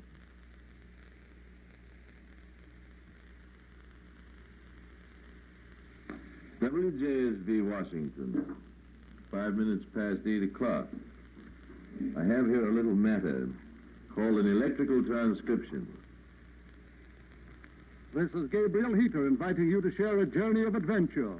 In a radio studio, we were rehearsing a program featuring a chimpanzee in tails and white tie and high hat, and a photographer came along. A picture, please, of you and the chimpanzee shaking hands, and I said, all right, I'll take a chance. And all went well until the flashlight bulb went off. And that brought a growl which turned me cold all over. I'll never know as long as I live how I got my hand out of his.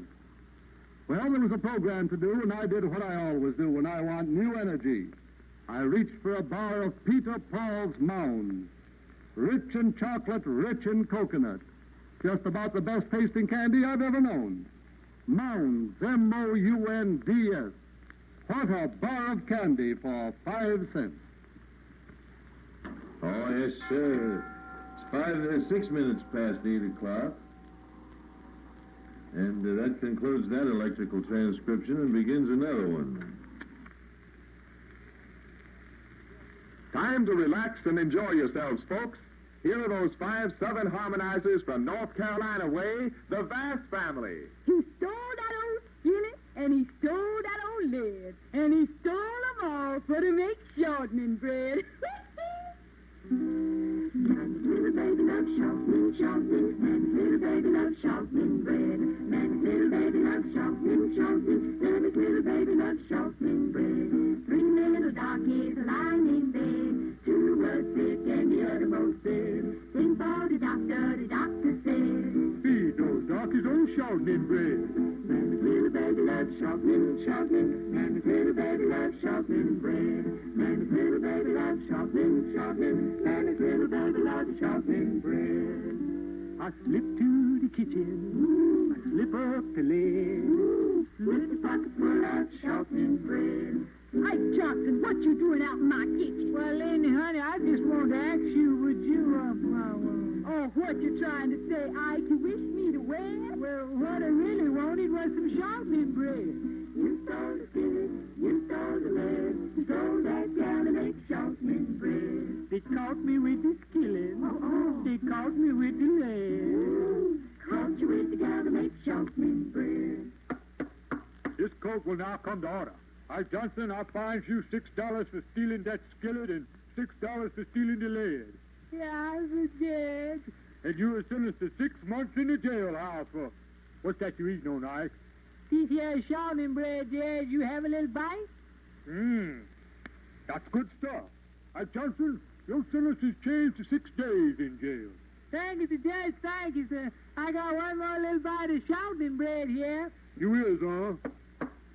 Sentence suspended, court adjourned. Give me that bite of shortening bread. Maggie's little baby loves sharpening, sharpening. Maggie's little baby loves sharpening bread. Maggie's little baby loves sharpening, sharpening. Maggie's little baby loves sharpening bread.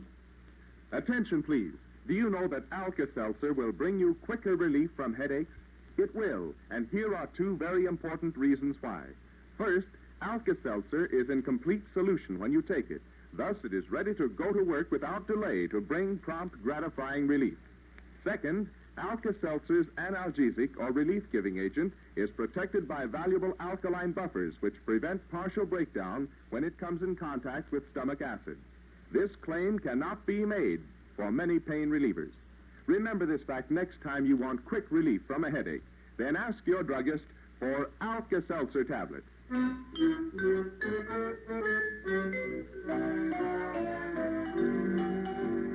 sitting on top of the world, just rolling along, just rolling along. I'm quitting the blues of the world, just singing a song, just singing a song. Holy hallelujah, I just phoned the parson. Hey, Pa, get ready to call. Just like Humpty Dumpty, I'm going to fall. I'm sitting on top of the world, just rolling along, just rolling along.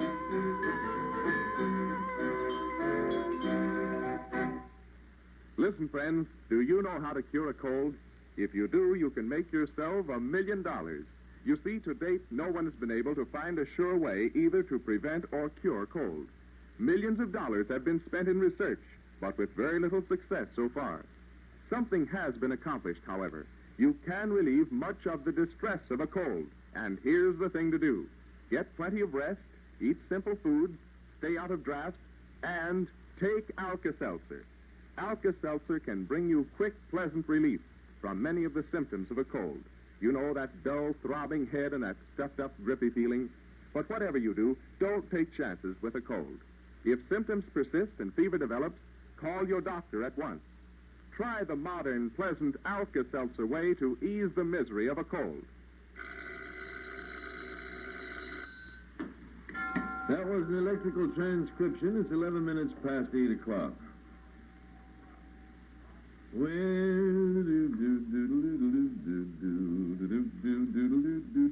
For the protection of its patrons, ladies, Capital Fur Shop imprints its famous stamp of approval on every fur pelt and every fur coat offered for sale. Each pelt must be perfect in every particular to receive this stamp of approval. This method of selecting skins assures you of furs of the highest quality, both as to beauty and texture. Yet with all this extra protection, Capital Fur Shop prices are no higher and in many cases lower than those elsewhere. For instance, coats of mink-dyed muskrat are priced at only $129.50. Skunk coats, 40-inch length, priced at $149.50. The mink-dyed's $129.50. Remember, a small deposit reserves your selection, and customers may enjoy free parking at the Capitol Garage, 13th and New York Avenue, And then it waltzed me around the corner to Capital Fur Shop, 1208 G Street, Northwest. 12 minutes past 8 o'clock, the 21st day of September, the autumnal equinox, unless I is badly mistaken. The man says fair and cool today, he says. Mr. and Mrs. Lester Knapp of Arlington are doing a 7th anniversary today. Greetings from Mr. and Mrs. Hill. Mammy's little baby loves shortening, shortening. Mammy's little baby loves shortening bread. 13 minutes past 8. Here's the foursome.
Eight 16 minutes past 8 o'clock. The Sundial, WJSV, Washington, D.C. The music is recorded. The music is recorded. Arthur Godfrey. Style he developed back in the 1930s and stayed with him all through his career. If you got a winner, don't change it, right? This is Chuck Shade, and Fred McDonald's with us today as we're listening in with you to a complete broadcast day. The first several hours of it, at any rate, from WJSV in Washington, D.C. No, you're not listening to JSV from Washington, D.C. now. You're listening to WNIB in Chicago. It's Northwest Federal Savings Time. We've got more time for you. Northwest Federal has more time for you. More hours, more convenience, and right now, more gifts for savers. Choose from a terrific selection of quality Samsonite luggage at special low prices. Or pick a genuine leather Buxton accessory free or at greatly reduced prices. Just deposit $100 or more at any Northwest Federal location. You can choose Samsonite hardside or softside luggage, Cordova softside flexes for easy packing, and Montbello 2 hardside keeps its tough molded shape. Or take a beautifully crafted Buxton leather accessory. But hurry, while the selection is best, one gift per family.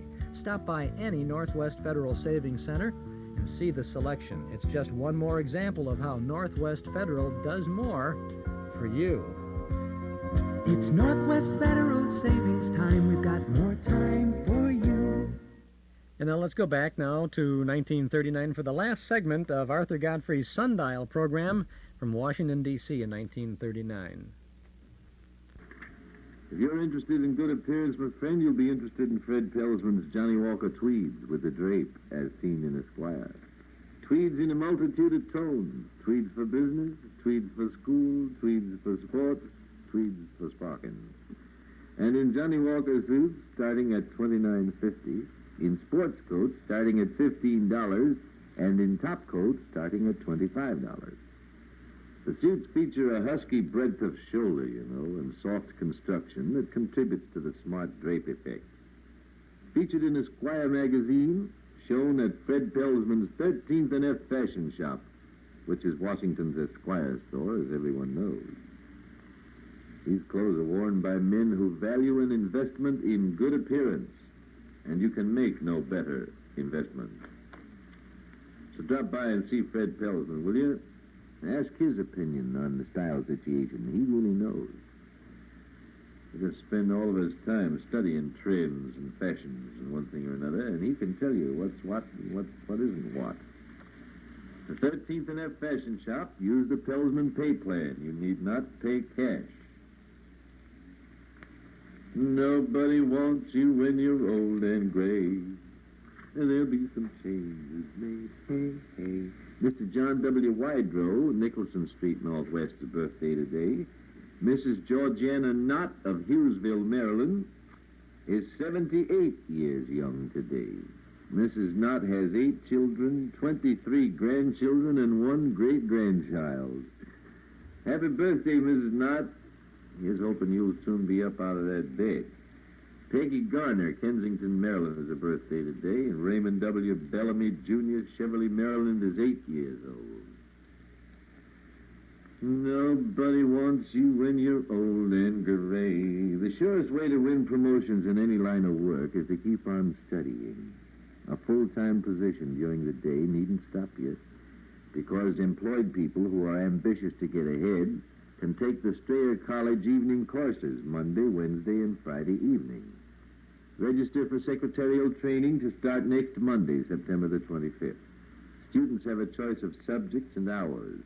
Strayers offer new courses for beginners, review and speed building classes for those who have attended commercial schools. Register today.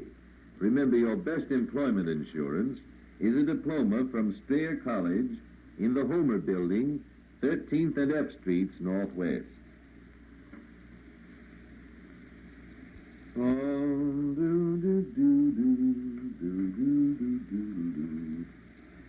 Let me see what is here. Mary Louise Stott of Fredericksburg, Virginia, is 6 years old today.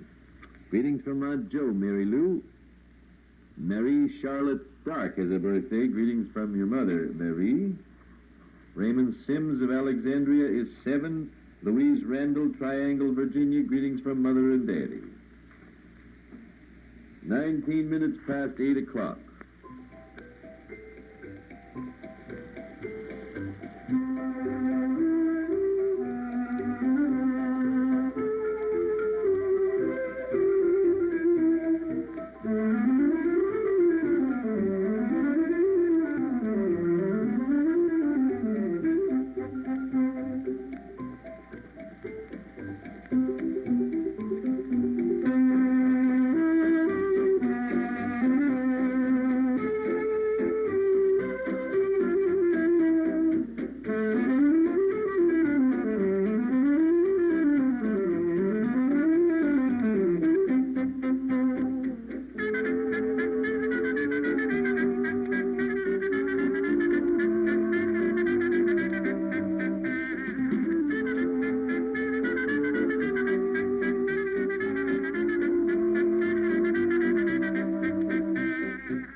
8:22, 8:22, 22 minutes past 8 o'clock. One pair of eyes must last you a lifetime, my friend. You only get one pair. You owe it to yourself not to take any chances of unnecessary strain. Today, while the thought is fresh in your mind, have your eyes checked by Dr. Roller and his staff of registered optometrists at the Kinsman Optical Company. You may be sure that if you do not need glasses, they will frankly tell you so, and happy to. Should you need glasses or simple orthoptic treatments or something, the Kinsman Budget Plan will help you take care of the modest cost. Now, don't wait for the danger signals that announce deficient vision. An annual checkup at Kinsman's, where the most modern equipment is used, will forestall damage to your eyes. Kinsman Optical Company, Washington's oldest and largest optometrical establishment. Been there since 1900. 1320 F Street in the Northwest. It is 8:23.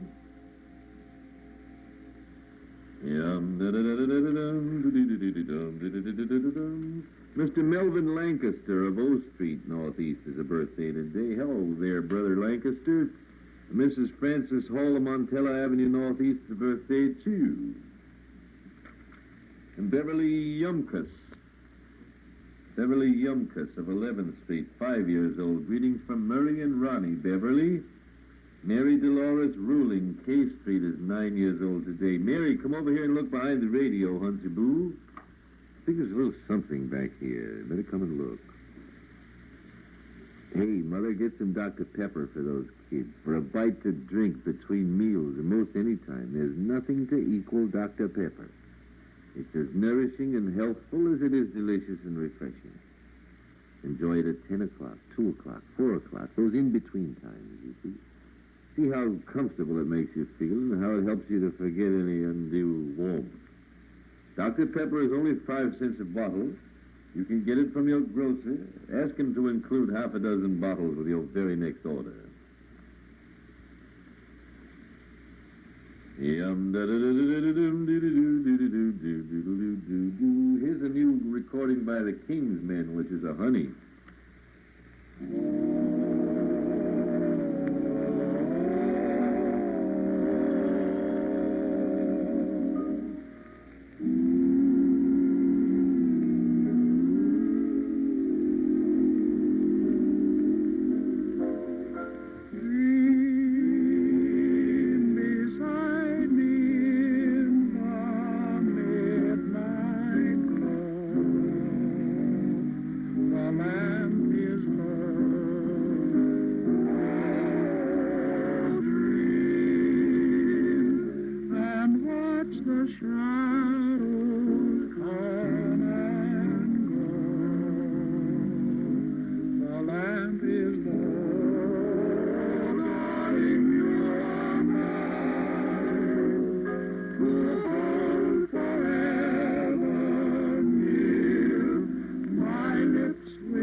Next time your car needs a lubrication job, my friend, call Metropolitan 8500 and ask the young man up on the motorcycle to come and get your car and Gulflex it. Metropolitan 8500 is the telephone number of the Gulf stations around town. They will be glad to come and get your car, do the lubrication, the car wash, they change the oil, anything you want, and bring the car back to you. And it's just one of those many little things they do free, don't cost you a nickel extra, that make motoring so much nicer for you. Use the Gulf station in your locality. You will find it a real house of service. Go Gulf. Let's Gulf do it. Robert Thomas, Jr., 13th Street Northwest, birthday today. Greetings from your mother, Bobby. Virginia Singleton, greetings from Grace and Ruth. Say, Sammy Schwartz has all the new 1940 radios. Charles Schwartz and Son, 708 7th Street Northwest. You must see them, and by all means consider one of the new portables. Oh, boy, these portable radios are something. Sammy's got all of them, RCAs, Philcos, Emersons, and Zenith, and they're priced as low as $19.95. Designed for battery use, and many have DC and AC electric plug-in outlets as well, you know. While you have the radio home, you can save the batteries by plugging in on the house current. Or take it on with you to the woods or the seashore or wherever you're going.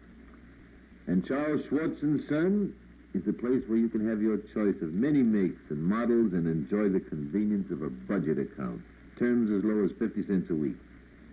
So shop for your radio at Charles Schwartz and Son, 708 7th Street Northwest, down by that old gold clock. Tell Sammy I said hello, too, will you?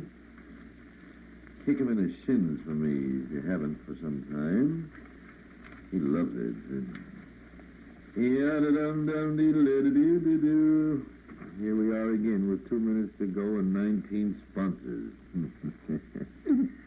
Life is so sad.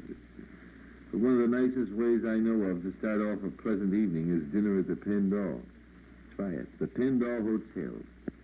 It's a lovely place. The food is delicious, the service is unexcelled, and the price is most reasonable. The Pendal is 2 miles south of Alexandria on U.S. Route number 1, the Richmond Highway. Just about half a mile this side of Beacon Airport. Go out there and try those dinners, luncheons, and breakfasts. You love them. The Pendal, Penn-DAW. It's a lovely place. Lee D. Butler here has got a big situation on, too. You know, the 1940 Studebaker is on the way. That means that Lee's got to clean house at once to pave the way for future trade. To get immediate action, he's staging a $50,000 closeout of late-model Butler-bonded cars of every make and every body style. Buicks and Plymouths and Fords and Dodges and Chevrolets and, of course, Studebakers, built by the famous Studebaker craftsman for longer life. Every car goes now far below its real value, and never have terms been easier. You don't have to make any payments until November 1, and then only 10% down.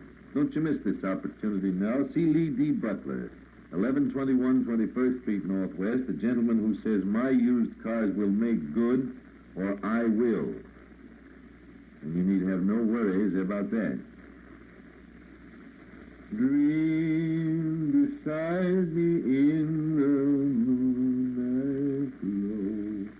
Well, it's come up 8:30. You can't stop a clock, can you? This is the Sundial, WJSV, Washington, D.C. The music was recorded.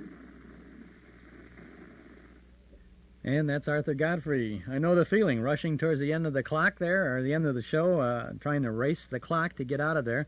This has been the first 2.5 hours of the broadcast day from Thursday, September 21st of 1939 on radio station WJSV in Washington, D.C., our nation's capital.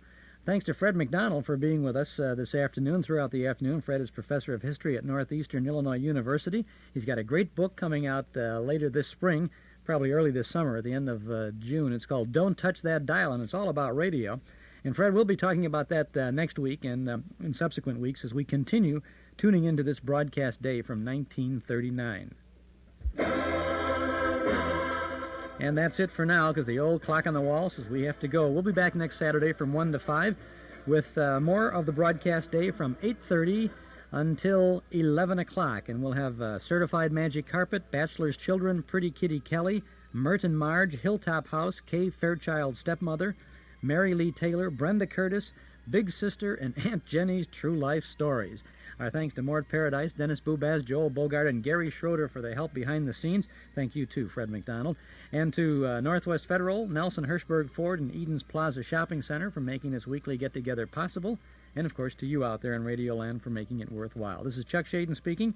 Have a nice weekend. Don't forget a live production of Gypsy tonight at Northwest Federal. The theatrical troupe is presenting that. and we'll see you again soon. Thanks for listening.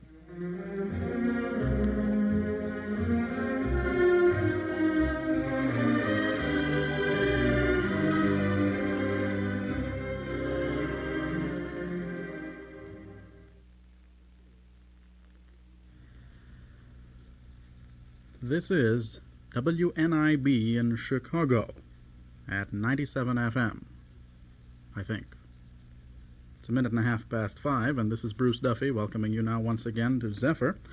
Zephyr is a 2-hour program of short, familiar classical music which we present every evening, beginning around 5 o'clock.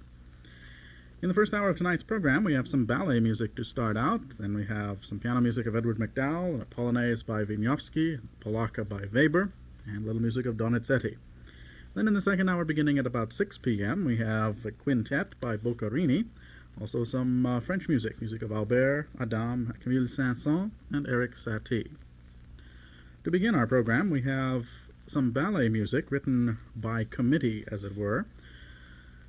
The committee consisting of Halstead, Pauli, and Niels Gade. We're going to hear the Suite Dansante from the ballet production Napoli, played by the London Festival Ballet Orchestra, conducted by Terence Kern.